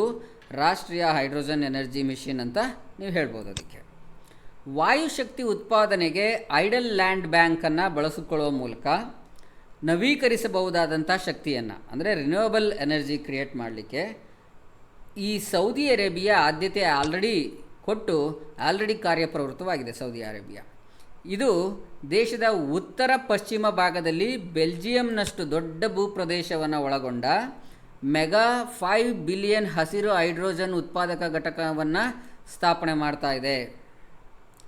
ಏಷ್ಯಾ ಪೆಸಿಫಿಕ್ ಉಪಖಂಡದಲ್ಲೂ ಕೂಡ ಜಪಾನ್ ಮತ್ತು ದಕ್ಷಿಣ ಕೊರಿಯಾ ಎರಡೂ ದೇಶಗಳು ಸೇರಿಕೊಂಡ್ರು ಹೈಡ್ರೋಜನ್ ಪಾಲಿಸಿ ತಯಾರಿಕೆಯಲ್ಲಿ ಮುಂಚೂಣಿಯಲ್ಲಿವೆ. ಆಲ್ರೆಡಿ ಜಗತ್ತಿನಲ್ಲಿ ಆಲ್ರೆಡಿ ಪಾಲಿಸಿಗಳು ಮೇಕಿಂಗ್ ಮಾಡ್ತಾ ಇದ್ದಾರೆ ಆ್ಯಕ್ಚುಲಿ ಜಪಾನ್ ಮತ್ತು ದಕ್ಷಿಣ ಕೊರಿಯಾ ದೇಶಗಳು. ಜಪಾನನ ಬೇಸಿಕ್ ಹೈಡ್ರೋಜನ್ ಸ್ಟ್ರಾಟಜಿ ಅಂತಾರಾಷ್ಟ್ರೀಯ ಪೂರೈಕೆ ಸರಪಳಿ ಸ್ಥಾಪನೆ ಸೇರಿದಂತೆ 2030ರವರೆಗೆ ದೇಶದ ಕ್ರಿಯಾ ಯೋಜನೆಯನ್ನು ಕೂಡ ರೂಪಿಸ್ಬಿಟ್ಟಿದ್ದಾರೆ ಜಪಾನ್ ಅವರು. ಅಂದರೆ ಬೇಸಿಕ್ ಹೈಡ್ರೋಜನ್ ಸ್ಟ್ರಾಟಜಿ ಅಂತಾರಾಷ್ಟ್ರೀಯವಾಗಿ ಪೂರೈಕೆ ಮಾಡಲಿಕ್ಕೆ ಅವರು ಪ್ಲ್ಯಾನ್ಗಳು ತಯಾರಿಸ್ತಕ್ಕಂಥದ್ದು. ಅದರ ಕ್ರಿಯಾ ಯೋಜನೆಯನ್ನು ಕೂಡ ಆ್ಯಕ್ಷನ್ ಪ್ಲ್ಯಾನ್ ಕೂಡ, ಕ್ರಿಯಾ ಯೋಜನೆ ಅಂದರೆ ಆ್ಯಕ್ಷನ್ ಪ್ಲ್ಯಾನ್ ಕೂಡ ಅವರು ರೆಡಿ ಮಾಡಿಬಿಟ್ಟಿದ್ದಾರೆ. ಹಾಗಾದರೆ ಇಂಥ ಒಂದು ಹಸಿರು ಹೈಡ್ರೋಜನನ್ನು ಉತ್ಪಾದನೆ ಮಾಡಬೇಕು ಅಂತ ಹೇಳಿದ್ರೆ ಇದು ನಮ್ಮ ದೇಶದಲ್ಲಿ ಹೆಚ್ಚು ಅಬಾಂಡೆಂಟ್ ಆಗಿದ್ದರೂ ಕೂಡ ನಮಗಿರ್ತಕ್ಕಂಥ ಸವಾಲುಗಳೇನು, ನಾವು ಯಾಕಿನ್ನೂ ಶುರು ಮಾಡಿಲ್ಲ ಅಥವಾ ಯಾಕಿನ್ನೂ ಸರಿಯಾದ ಸಮರ್ಪಕವಾದ ರೀತಿಯಲ್ಲಿ ನಮಗೆ ಬೇಕಾಗಿರುವಂಥ ಬೇಡಿಕೆಗೆ ತಕ್ಕಂತೆ ನಾವು ಅದನ್ನು ಪೂರೈಸಲಿಕ್ಕೆ ಸಾಧ್ಯ ಆಗ್ತಿಲ್ಲ ಅಂತ ಹೇಳಿದ್ರೆ ಇದಕ್ಕೆ ಕೆಲವು ಸವಾಲುಗಳಿವೆ. ಇದು ಅತಿಯಾದ ಉತ್ಪಾದನಾ ವೆಚ್ಚ ಬೇಡ್ತಕ್ಕಂಥ ತಾಂತ್ರಿಕತೆಯಿಂದ ಇದನ್ನು ಡಿರೈವ್ ಮಾಡಲಿಕ್ಕೆ ಸಾಧ್ಯ ಆಗುತ್ತೆ. ದ್ರವ ಹೈಡ್ರೋಜನ್ ಅಂದರೆ LH2 ಅದನ್ನು ಕುಗ್ಗಿಸಿ ಅಥವಾ ದ್ರವೀಕರಿಸುವುದು ಒಂದು ಸವಾಲು. ಇದನ್ನು ಹೇಗೆ ದ್ರವೀಕರಿಸಬೇಕು ಅಂತ ಹೇಳಿದ್ರೆ ಸ್ಥಿರವಾದ ಕಾನ್ಸ್ಟೆಂಟ್ ಆಗಿರ್ತಕ್ಕಂಥ -253 ಡಿಗ್ರೀಸ್ ಸಿನಲ್ಲಿ ಇಡಬೇಕು. -163 ಸಿಗಿಂತ ಕಡಿಮೆ ತಾಪಮಾನದಲ್ಲಿ ಲಿಕ್ವಿಫೈಡ್ ನ್ಯಾಚುರಲ್ ಗ್ಯಾಸನ್ನು LNG ಸಂಗ್ರಹಿಸಬೇಕಾಗುತ್ತೆ. ಹೀಗೆ ಸಂಗ್ರಹಿಸಲಿಕ್ಕೆ ಅತಿಯಾದ ವೆಚ್ಚವನ್ನು ಖರ್ಚು ಮಾಡಬೇಕಾಗುತ್ತೆ. ಇದು ಪ್ರಾಬ್ಲಮ್. ಅಂತಾರಾಷ್ಟ್ರೀಯ ನವೀಕರಿಸಬಹುದಾದ ಇಂಧನ ಸಂಸ್ಥೆ ಏನಿದೆ IREA ಅಂತ ಹೇಳ್ತಾರೆ, ಅದು ಒಂದು ಅಧ್ಯಯನ ಮಾಡಿದೆ. ಆ ಅಧ್ಯಯನಗಳ ಪ್ರಕಾರ ಈ ಹಸಿರು ಶಕ್ತಿಯ ಮೂಲದ ಉತ್ಪಾದನಾ ವೆಚ್ಚ ಅಂದರೆ ಗ್ರೀನ್ ಹೈಡ್ರೋಜನನ್ನು ಉತ್ಪಾದನೆ ಮಾಡಿದ್ರೆ ಆ ವೆಚ್ಚ ಏನಂತ ಹೇಳಿದ್ರೆ ಪ್ರತಿ ಕಿಲೋಗ್ರಾಮ್ಗೆ ಸುಮಾರು $1.5 ಇರುತ್ತೆ. ಅದು ಕೆಲವು ದೇಶಗಳಿಗೆ ಮಾತ್ರ, ಎಲ್ಲ ದೇಶಗಳಲ್ಲೂ ಅಲ್ಲ. ಉದಾಹರಣೆಗೆ ವಾಯುಶಕ್ತಿ ಅಂದರೆ ವಿಂಡ್ ಎನರ್ಜಿಯನ್ನು ಉತ್ಪಾದನೆ ಮಾಡಿಕೊಂಡು ಐಡಲ್ ಲ್ಯಾಂಡ್ ಬ್ಯಾಂಕ್ಗಳನ್ನು ಬಳಸಿಕೊಳ್ಳುವ ಮೂಲಕ ಸೌದಿ ಅರೇಬಿಯಾ ಈ ಶಕ್ತಿಯ ಮೂಲವನ್ನು ತಯಾರಿಸ್ತಕ್ಕಂಥ ಯೋಜನೆಗಳಿಗೆ ಆದ್ಯತೆ ನೀಡ್ತಾ ಇದ್ದರೂ ಕೂಡ ಇದು ದೇಶದ ಉತ್ತರ ಪಶ್ಚಿಮ ಭಾಗದಲ್ಲಿ ಬೆಲ್ಜಿಯಂನಷ್ಟು ದೊಡ್ಡದಾದ ಭೂಗಾತ್ರವನ್ನು ಒಳಗೊಂಡಂತಹ ಮೆಗಾ 5 ಬಿಲಿಯನ್ ಗ್ರೀನ್ ಹೈಡ್ರೋಜನ್ ಉತ್ಪಾದನಾ ಘಟಕವನ್ನು ಸ್ಥಾಪಿಸಲು ಅದು ಕೆಲಸ ಮಾಡ್ತಾ ಇದೆ. ಸೊ ಸೌದಿ ಅರೇಬಿಯಾದವರು ಇದ್ರ ಬಗ್ಗೆ ಆಲ್ರೆಡಿ ಈ ಹಸಿರು ಹೈಡ್ರೋಜನನ್ನು ಕೂಡ ನಾವು ಜಗತ್ತಿಗೆ ಕೊಡಬೇಕು ಅನ್ನೋ ಲೆವೆಲಿಗೆ, ಎಕ್ಸ್ಪೋರ್ಟ್ ಮಾಡೋ ಲೆವೆಲಿಗೆ ಅವರು ಪ್ಲ್ಯಾನ್ ಮಾಡಿ ರೆಡಿ ಮಾಡ್ತಾ ಇದ್ದಾರೆ. ವಿದ್ಯುತ್ ವಿಚ್ಛೇದಗಳ ಅಧಿಕ ವೆಚ್ಚ, ಎಲೆಕ್ಟ್ರಾಲಿಸಿಸ್ ಮೂಲಕ ನಾವು ಈ ಹೈಡ್ರೋಜನ್ನ ಡಿರೈವ್ ಮಾಡ್ಬೋದು ಅಂತ ಹೇಳಿದ್ವಿ ಅಲ್ಲ, ಆ ಎಲೆಕ್ಟ್ರಾಲಿಸಿಸ್ ಡಿವೈಸಸ್ಗಳೇನಿರುತ್ತೆ, ಆ ಯಂತ್ರಗಳೇನಿರುತ್ತೆ, ಆ ಯಂತ್ರಗಳು ಅತ್ಯಂತ ಹೆಚ್ಚಿನ ವೆಚ್ಚವನ್ನು ಕೂಡಿರ್ತವೆ. ಆ ವೆಚ್ಚವನ್ನು ಭರಿಸಿ ನಾವು ಆ ಡಿವೈಸ್ಗಳನ್ನು ಅಥವಾ ಘಟಕಗಳನ್ನು ಸ್ಥಾಪನೆ ಮಾಡಬೇಕಾಗತ್ತೆ. ಒಟ್ಟು ಉತ್ಪಾದನಾ ವೆಚ್ಚದಲ್ಲಿ ಹೈಡ್ರೋಜನನ್ನು ನಾವು ಉತ್ಪಾದನೆ ಮಾಡಬೇಕಂದ್ರೆ ಏನು ವೆಚ್ಚ ಇರುತ್ತೋ ಅದರಲ್ಲಿ ಹೆಚ್ಚಿನ ವೆಚ್ಚ ಈ ಎಲೆಕ್ಟ್ರೋಲೈಸರ್ಗಳಿಗೆ ಕೊಂಡ್ಕೊಳ್ಳಿಕ್ಕೆ ಹೋಗಬೇಕಾಗತ್ತೆ. ಅಂತಹ ವಿದ್ಯುತ್ ವಿಚ್ಛೇದಗಳ ಉತ್ಪಾದನಾ ಸಾಮರ್ಥ್ಯಕ್ಕೆ 15,000ದಿಂದ 20,000 ಕೋಟಿ ರೂಪಾಯಿಗಳನ್ನು ನಾವು ಹೂಡಿಕೆ ಮಾಡಬೇಕಾಗತ್ತೆ.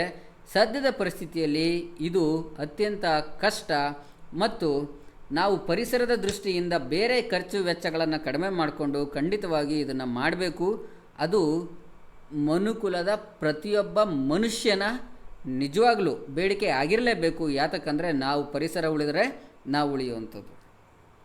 ಹಾಗಾದರೆ ನಾವು ಈ ವೆಚ್ಚಗಳನ್ನು ಕಡಿಮೆ ಮಾಡಿಕೊಂಡು ಹೇಗೆ ನಾವು ಹೈಡ್ರೋಜನನ್ನು, ಹಸಿರು ಹೈಡ್ರೋಜನನ್ನು ನಾವು ಉತ್ಪಾದಿಸಲೇಬೇಕು ಅನ್ನಬೇಕಾದ್ರೆ ನಮಗೆ ಇರ್ತಕ್ಕಂಥ ಸುಲಭವಾದ ಉಪಾಯಗಳೇನು ಅಂತ ಹೇಳಿದ್ರೆ ಕಾರ್ಯಸಾಧ್ಯತೆಯ ಅಂತರವನ್ನು ಅವಲಂಬಿಸಿ. ಅಂದರೆ ಪಾಸಿಬಿಲಿಟಿ ಏನಿದೆ ಮಾಡ್ಬೋದಾ, ಫಾರ್ ಪಾಸಿಬಲ್ ಅಂತ ಅಂದರೆ ಅದನ್ನು ಸಾಧನೆ ಮಾಡಲಿಕ್ಕೆ ಸಾಧ್ಯನೇ ಇಲ್ಲ ಅನ್ನೋವಂಥದ್ದಲ್ಲ. ನಾವು ಇದನ್ನು ಮಾಡಬಹುದು ಅಂತಕ್ಕಂಥ ಒಂದು ಡಿಸ್ಟೆನ್ಸನ್ನು ಅಥವಾ ಒಂದು ಅಂತರವನ್ನು ಅಥವಾ ಸಾಧ್ಯತೆಯನ್ನು ನಾವು ಅವಲಂಬಿಸಿ ತೈಲ ಸಂಸ್ಕರಣೆ ರಸಗೊಬ್ಬರಗಳಂತಹ ಅನ್ವಯಿಕೆಗಳಿಗೆ, ಅಂದರೆ ಎಲ್ಲಿ ರಸಗೊಬ್ಬರಗಳನ್ನು ತೈಲ ಸಂಸ್ಕರಣೆಯನ್ನು ಅನ್ವಯ ಮಾಡ್ತೀವೋ, ಅಪ್ಲೈ ಮಾಡ್ತೀವೋ, ಅಲ್ಲಿ ನಿರ್ದಿಷ್ಟ ಪ್ರಮಾಣದಲ್ಲಿ ಹಸಿರು ಹೈಡ್ರೋಜನನ್ನು ಮತ್ತು ಬೂದು ಹೈಡ್ರೋಜನ್ನೊಂದಿಗೆ ಮಿಶ್ರಣ ಮಾಡಬಹುದು. ಇದು ಒಂದು ಉಪಾಯ. ಮತ್ತು ತೈಲ ಶುದ್ಧೀಕರಣ ಮತ್ತು ರಸಗೊಬ್ಬರಗಳಂತಹ ಹೈಡ್ರೋಜನನ್ನು ಎಲ್ಲಿ ಬಳಸ್ತೀವೋ ಅಲ್ಲಿ ಹೊಸ ಗ್ರೀನ್ ಫೀಲ್ಡ್ ಸಾಮರ್ಥ್ಯಗಳನ್ನು ಬಳಸಬೇಕು ಅಂತ ಭವಿಷ್ಯದ ಒಂದು ಕಟ್ ಆಫ್ ದಿನಾಂಕ, ಅಂದರೆ ಇಂಥ ದಿನದಿಂದ ನೀವು ಇಂಥದನ್ನೇ ಬಳಸಬೇಕು, ಹೈಡ್ರೋಜನ್ ಎಲ್ಲೆಲ್ಲಿ ರಸಗೊಬ್ಬರಗಳು ಅಥವಾ ತೈಲ ಶುದ್ಧೀಕರಣ ಆಗುತ್ತೆ ಅಲ್ಲಿ ಹೈಡ್ರೋಜನ್ ಅನ್ವಯಿಕೆಗಳನ್ನೇ ಅಥವಾ ಹೈಡ್ರೋಜನನ್ನೇ ಬಳಸಬೇಕು, ಇಂಥ ದಿನದಿಂದ ಇಂಥ ದಿನಾಂಕದಿಂದ ಇಂಥ ವರ್ಷದಿಂದ ಅಂತ ಒಂದು ಕಟ್ ಆಫ್ ದಿನಾಂಕವನ್ನು ಘೋಷಣೆ ಮಾಡಿ ಹೈಡ್ರೋಜನನ್ನು ಮಾತ್ರ ಬಳಸೋದನ್ನು ಕಡ್ಡಾಯ ಮಾಡುವಂಥದ್ದು. ನೆಕ್ಸ್ಟು, ಟ್ರಕ್ಗಳ ಮೂಲಕ ಹೈಡ್ರೋಜನ್ ಸಾಗಿಸೋದ್ರಿಂದ ಹೆಚ್ಚು ಕಾರ್ಯಸಾಧ್ಯವಾದಂತಹ ಒಂದು ಆಯ್ಕೆ ಆಗುತ್ತೆ ಇದು. ಉದಾಹರಣೆಗೆ ಕಚ್ ಅಂತಕ್ಕಂಥ ಒಂದು ಪ್ಲೇಸ್ನಿಂದ ಸೋಲಾರ್ ಪ್ಲ್ಯಾಂಟ್ನಿಂದ, ಕಚ್ನಲ್ಲಿರ್ತಕ್ಕಂಥ ಒಂದು ಸೋಲಾರ್ ಪ್ಲ್ಯಾಂಟ್ನಿಂದ ವಡೋದರ ಅಂತಕ್ಕಂಥ ಒಂದು ಪ್ಲೇಸ್ ರಿಫೈನರಿ ಇದೆ, ಅಲ್ಲಿ ರಿಫೈನರಿಗೆ ವೀಲಿಂಗ್ ಮಾಡುವ ವಿದ್ಯುತ್ ಟ್ರಕ್ಗಳ ಮೂಲಕ ಹೈಡ್ರೋಜನನ್ನು ವಿತರಿಸುವುದಕ್ಕೆ ಹೋಲಿಸಿದರೆ, ಅಂದರೆ ಅದನ್ನು ಮಾಡೋದಕ್ಕೆ ಅದಕ್ಕೆ ಎಷ್ಟು ಇವಾಗಿರ್ತಕ್ಕಂಥ ಇಂಧನಗಳನ್ನು ಅಲ್ಲಿ ಟ್ರಾನ್ಸ್ಪೋರ್ಟೇಷನಿಗೆ ಏನು ಖರ್ಚು ಮಾಡ್ತಾ ಇದ್ದಾರೆ ಅದಕ್ಕೆ ಹೋಲಿಸಿದ್ರೆ ಹೈಡ್ರೋಜನನ್ನು ವಿತರಿಸೋದ್ರಿಂದ ಇಲ್ಲಿ ಇವಾಗ ಆಗ್ತಾ ಇರ್ತಕ್ಕಂಥ ವೆಚ್ಚದಲ್ಲಿ 60% ಕಡಿಮೆ ಮಾಡ್ಬೋದು. ನೆಕ್ಸ್ಟು, ದಕ್ಷಿಣ ಕೊರಿಯಾ, ಜಪಾನ್ ಮತ್ತು ಸಿಂಗಾಪುರ್ ಈ ದೇಶಗಳೊಂದಿಗೆ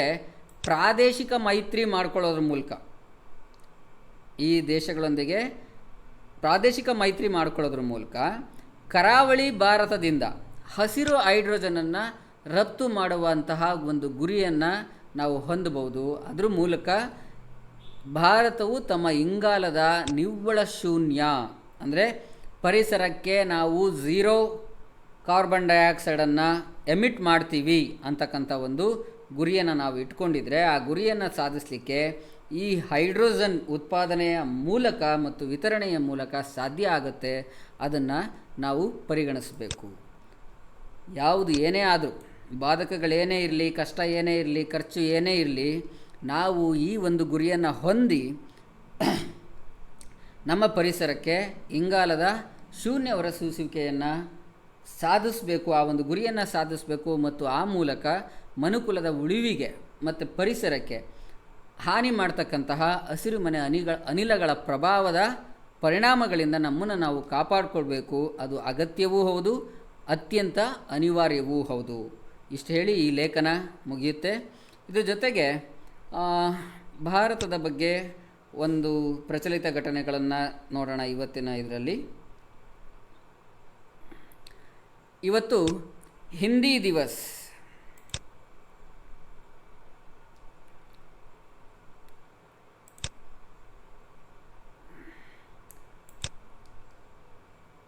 ಸೆಪ್ಟೆಂಬರ್ 14 ಹಿಂದಿ ದಿವಸ್ ಅಂತ ಆಚರಣೆ ಮಾಡ್ತಿದ್ದಾರೆ.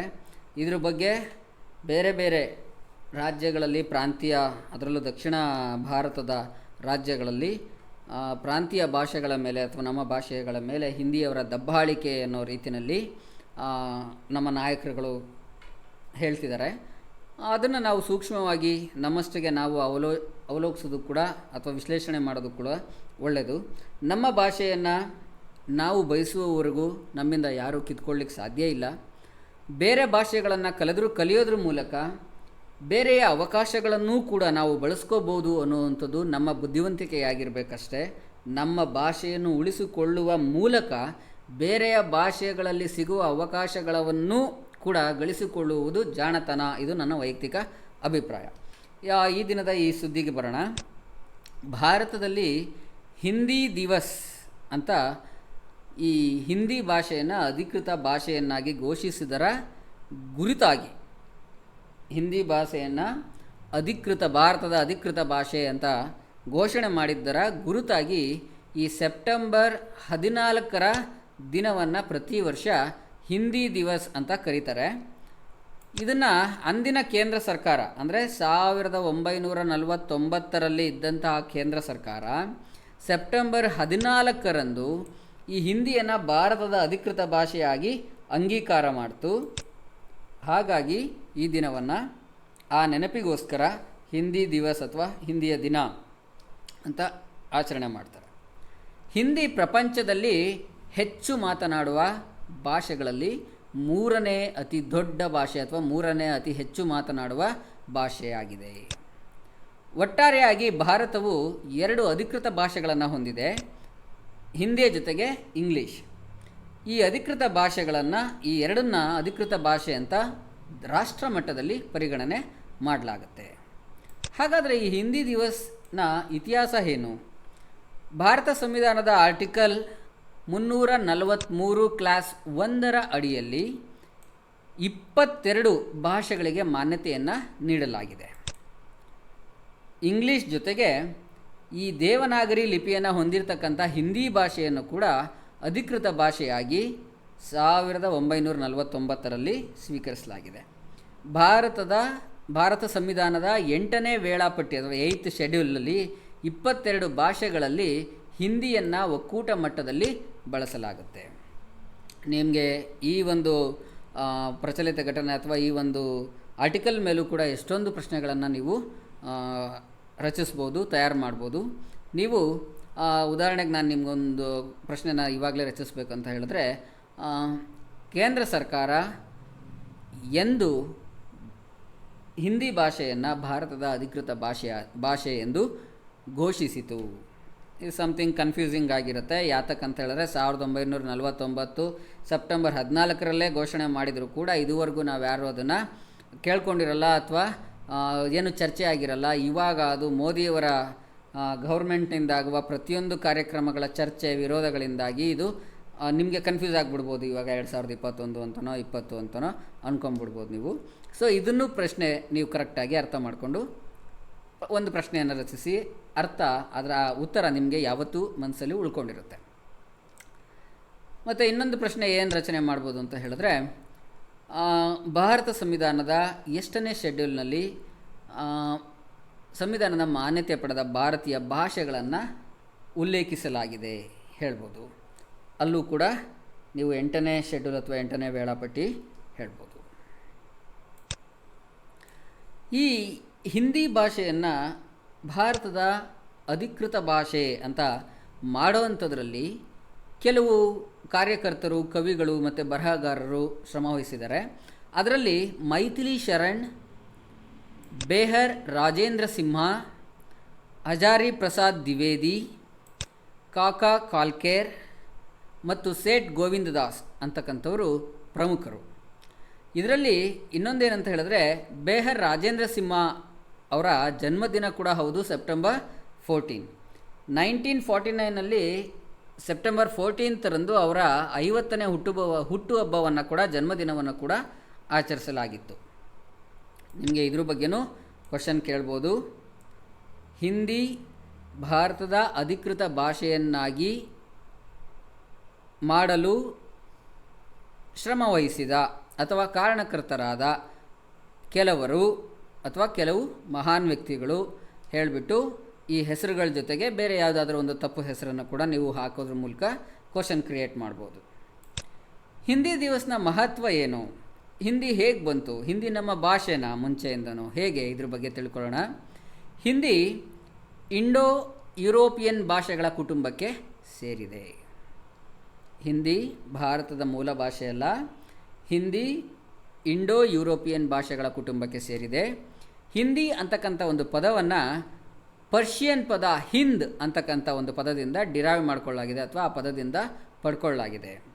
11ನೇ ಶತಮಾನದಲ್ಲಿ ಟರ್ಕಿಷ್ ದಾಳಿಕೋರರು ನಮ್ಮ ದೇಶಕ್ಕೆ ದಾಳಿ ಇಟ್ಟರಲ್ಲ, ಟರ್ಕಿಷರು ಬಂದ್ರಲ್ಲ, ಆ ಟೈಮಲ್ಲಿ ಈ ಭಾಷೆಯನ್ನು ಹಿಂದಿ ಅಂತ ಹೆಸರಿಟ್ಟರು. ಅದರ ಅರ್ಥ ಸಿಂಧೂ ನದಿಯ ಭೂಮಿ. ಹಿಂದಿ ಅಂದರೆ ಸಿಂಧೂ ನದಿಯ ಭೂಮಿ. ಈ ಒಂದು ಪ್ಯಾರಾಗ್ರಾಫ್ ಮೇಲೂ ನೀವು 2 ಅಥವಾ 3 ಪ್ರಶ್ನೆಗಳನ್ನು ತಯಾರು ಮಾಡ್ಬೋದು, ರಚನೆ ಮಾಡಿ. 2011ರ ಜನಗಣತಿಯ ಪ್ರಕಾರ ಒಟ್ಟು 121 ಭಾಷೆಗಳು ಮತ್ತು 270 ಮಾತ್ರ ಭಾಷೆಗಳಿವೆ. 2011ರ ಜನಗಣತಿಯ ಪ್ರಕಾರ ಭಾರತದಲ್ಲಿ ಒಟ್ಟು ಎಷ್ಟು ಭಾಷೆಗಳಿವೆ ಅಂತ ಹೇಳಿದ್ರೆ 121, ಮತ್ತು ಎಷ್ಟು ಮಾತೃಭಾಷೆಗಳಿವೆ ಅಂತ ಪ್ರಶ್ನೆ ಮಾಡಿದ್ರೆ 270. ಈ ಜನಗಣತಿಯ ಪ್ರಕಾರ ಭಾರತದ ಒಟ್ಟು ಜನಸಂಖ್ಯೆಯಲ್ಲಿ 43.63% ಜನರು ಹಿಂದಿ ಭಾಷೆಯನ್ನು ಮಾತನಾಡ್ತಾರೆ. ಅಂದರೆ 52 ಕೋಟಿಗೂ ಹೆಚ್ಚು ಜನರು ಹಿಂದಿಯನ್ನು ಮಾತನಾಡ್ತಾರೆ. ಸೆಪ್ಟೆಂಬರ್ 14 ಇತಿಹಾಸದಲ್ಲಿ ಈ ದಿನವನ್ನು ಹಿಂದಿಯನ್ನು ಅಧಿಕೃತ ಭಾಷೆಯಾಗಿ ಸ್ವೀಕರಿಸಿದ ಆಚರಣೆ ಮಾಡೋದ್ರ ಮೂಲಕ ಆ ದಿನವನ್ನು ನೆನಪಿಸಲಿಕ್ಕೆ, ಸ್ಮರಿಸಲಿಕ್ಕೆ ಅವಕಾಶ ಮಾಡಿಕೊಟ್ಟಿದ್ದಾರೆ. ದೇಶಾದ್ಯಂತ ರಾಜಭಾಷಾ ಗೌರವ ಪುರಸ್ಕಾರ, ರಾಜಭಾಷಾ ಕೀರ್ತಿ ಪುರಸ್ಕಾರ ಮತ್ತು ಮುಂತಾದ ಸಾಂಸ್ಕೃತಿಕ ಹಬ್ಬಗಳನ್ನು ಮಾಡೋದ್ರ ಮೂಲಕ ಈ ಭಾಷೆಯನ್ನು ಅಧಿಕೃತಗೊಳಿಸಿದಂಥ ಒಂದು ದಿನವನ್ನು ಸ್ಮರಣೆ ಮಾಡಿ ಯಾವಾಗಲೂ ನೆನಪಿಸ್ಕೋಬೇಕು ಅನ್ನೋ ಒಂದು ಗುರಿಯನ್ನು ಇಟ್ಕೊಂಡು ಈ ಒಂದು ಹಿಂದಿ ದಿವಸವನ್ನು ಆಚರಣೆ ಮಾಡಲಾಗಿದೆ. ಈ ರಾಷ್ಟ್ರೀಯ ಹಿಂದಿ ದಿನ ಮತ್ತು ವಿಶ್ವ ಹಿಂದಿ ದಿನ ಎರಡು ಇದೆ. ಎರಡಕ್ಕೂ ಇರತಕ್ಕಂಥ ಡಿಫ್ರೆನ್ಸ್ ಏನು? ಎರಡೂ ದಿನಗಳು ಹಿಂದಿಯನ್ನು ಭಾರತದ ಭಾಷೆಯಾಗಿ ಪ್ರಚಾರ ಮತ್ತು ಆಚರಣೆ ಗುರಿ ಹೊಂದಿದ್ದೇವೆ. ಎರಡೂ ದಿನಗಳಲ್ಲೂ ಗುರಿ ಏನು, ಎರಡು ದಿನವನ್ನು ಆಚರಣೆಯ ಗುರಿ ಏನು ಅಂತ ಹೇಳಿದ್ರೆ, ಹಿಂದಿ ಭಾಷೆಯನ್ನು ಭಾರತದ ಭಾಷೆಯಾಗಿ ಪ್ರಚಾರ ಮಾಡುವಂಥದ್ದು ಮತ್ತು ಅದರ ಆಚರಣೆ ಮಾಡುವಂಥದ್ದು. ಆದರೆ ಸೆಪ್ಟೆಂಬರ್ 14, 1949ರಲ್ಲಿ ಹಿಂದಿ ಭಾಷೆಯನ್ನು ಅಧಿಕೃತ ಭಾಷೆಯಾಗಿ ಅಂಗೀಕರಿಸಿದಕ್ಕಂತಹ ಅಥವಾ ಒಪ್ಪಿಗೆ ಮಾಡಿಕೊಂಡಂತಹ ದಿನವನ್ನು ನೆನಪಿಸ್ಕೊಳ್ಳುವಂಥದ್ದು ರಾಷ್ಟ್ರೀಯ ಹಿಂದಿ ದಿನ ಆಗುತ್ತೆ. ಮಹಾರಾಷ್ಟ್ರದ ನಾಗ್ಪುರದಲ್ಲಿ 1975ರಲ್ಲಿ ಒಂದು ವಿಶ್ವ ಹಿಂದಿ ಸಮ್ಮೇಳನ ನಡೆಯುತ್ತೆ. ಮೊದಲ ವಿಶ್ವ ಹಿಂದಿ ಸಮ್ಮೇಳನ ಅದು. ಅದರ ವಾರ್ಷಿಕೋತ್ಸವವನ್ನು ಜನವರಿ 10ರಂದು ಆಚರಣೆ ಮಾಡ್ತಾರೆ. ಅದನ್ನು ವಿಶ್ವ ಹಿಂದಿ ದಿವಸ್ ಅಂತ ಆಚರಣೆ ಮಾಡ್ತಾರೆ. ಇದ್ರ ಬಗ್ಗೆನೂ ಕೂಡ ನೀವು ಪ್ರಶ್ನೆಗಳನ್ನ ಮಾಡ್ಬೋದು. ಇದ್ರ ಜೊತೆಗೆ ಮತ್ತಿನ್ನೊಂದಷ್ಟು ನೋಡೋಣ. ಪ್ರಚಲಿತ ಪ್ರಶ್ನೋತ್ತರಗಳ ಬಗ್ಗೆ ತಿಳ್ಕೊಳ್ಳೋಣ. ಇಲ್ಲಿ ರೈಟಲ್ಲಿ ನ್ಯೂ ಪೋಸ್ಟರ್ಸ್ ಏನೇನಾಗಿದೆ ಅಪ್ಡೇಟ್ ಆಗ್ತಾ ಇದೆ ಅದು ತೋರಿಸ್ತಾ ಇದೆ. ಇದರಿಂದನೇ ಒಂದು ಪೋಸ್ಟನ್ನು ತೊಗೊತೀನಿ ನಾನು. ಇಲ್ಲಿ ಪ್ರಚಲಿತ ಪ್ರಶ್ನೋತ್ತರಗಳು ಅಂದರೆ ಇವಾಗ ಕರೆಂಟ್ ಅಪ್ಡೇಟ್ಸಲ್ಲಿ ಏನೇನು ಪ್ರಶ್ನೆಗಳನ್ನ ಮಾಡ್ಬೋದು ನೀವು, ಆ ಪ್ರಶ್ನೆಗಳ ಜೊತೆಗೆ ಅದರ ಉತ್ತರ ಮತ್ತು ವಿವರಣೆ ಕೂಡ ಈ ವೆಬ್ಸೈಟಲ್ಲಿ ಅಪ್ಡೇಟ್ ಮಾಡಿದ್ದಾರೆ. ಅದ್ರ ಪ್ರಕಾರ ಮೊದಲನೇ ಪ್ರಶ್ನೆ ಇಲ್ಲಿ ನೋಡಿ, ಪ್ರಚಲಿತ ಪ್ರಶ್ನೋತ್ತರಗಳ ಸೆಪ್ಟೆಂಬರ್ ಮಾಲಿಕೆ 2 ಅಂತ ಇದೆ. ಅಂದರೆ ಮಾಲಿಕೆ 1 ಕೂಡ ನೀವು ಇದರಲ್ಲಿ ಓದ್ಬೋದು. ಸೊ ಇದ್ರ ಮಾಲಿಕೆ 2ನೇ ನಾನು ಎಕ್ಸ್ಪ್ಲೈನ್ ಮಾಡ್ತೀನಿ. ಜನರಿಗೆ ಉಚಿತ ನೀರು ನೀಡಿದ ದೇಶದ ಮೊದಲ ರಾಜ್ಯ ಯಾವುದು? ಉತ್ತರ ಪ್ರದೇಶನ, ಗೋವಾನ, ಕರ್ನಾಟಕನ, ತೆಲಂಗಾಣನ? ಆ ಥರ ಪ್ರಶ್ನೆ. ಉತ್ತರ ಮತ್ತು ವಿವರಣೆಯನ್ನು ಪ್ರಶ್ನೆ ಕೆಳಗಡೆನೇ ನಾನು ಕೊಟ್ಟಿದ್ದೀನಿ. ಅದಾದಮೇಲೆ ನೀವು ಇದನ್ನು ಓದಾದ ನಂತರ ನೀವು ಟೆಸ್ಟ್ಗಳನ್ನ ಕೂಡ, ಆನ್ಲೈನ್ ಟೆಸ್ಟ್ ಅಂತ ಇರುತ್ತೆ, ಆ ಆನ್ಲೈನ್ ಟೆಸ್ಟನ್ನು ನೀವು ಅಟೆಂಡ್ ಮಾಡೋದ್ರ ಮೂಲಕ ನೀವು ಎಷ್ಟು ಓದಿದ್ದೀರಾ, ಎಷ್ಟು ಅರ್ಥ ಮಾಡ್ಕೊಂಡಿದ್ದೀರಾ ಅನ್ನೋದನ್ನು ಕೂಡ ನಿಮ್ಮನ್ನು ನೀವು ಪರೀಕ್ಷೆ ಮಾಡ್ಕೋಬೋದು. ಸೊ ಮೊದಲನೇ ಪ್ರಶ್ನೆ, ಜನರಿಗೆ ಉಚಿತ ನೀರು ನೀಡಿದಂತಹ ದೇಶದ ಮೊದಲ ರಾಜ್ಯ ಯಾವುದು? ಮೊದಲ ರಾಜ್ಯ ಗೋವಾ. ಗೋವಾದ ಮುಖ್ಯಮಂತ್ರಿ ಪ್ರಮೋದ್ ಸಾವಂತ್ ಅವರು. ಇದನ್ನು ಬೇಕಾದರೆ ಗೋವಾದ ಪ್ರಸ್ತುತ ಮುಖ್ಯಮಂತ್ರಿ ಯಾರು ಅಂತಕ್ಕಂಥ ಒಂದು ಪ್ರಶ್ನೆಯನ್ನು ನೀವು ತಯಾರು ಮಾಡ್ಬೋದು. ಅಂದರೆ ಈಗ ಕಳೆದ ತಿಂಗಳು ಆಗಸ್ಟ್ 31ರಂದು ಒಂದು ಘೋಷಣೆ ಮಾಡ್ತಾರೆ.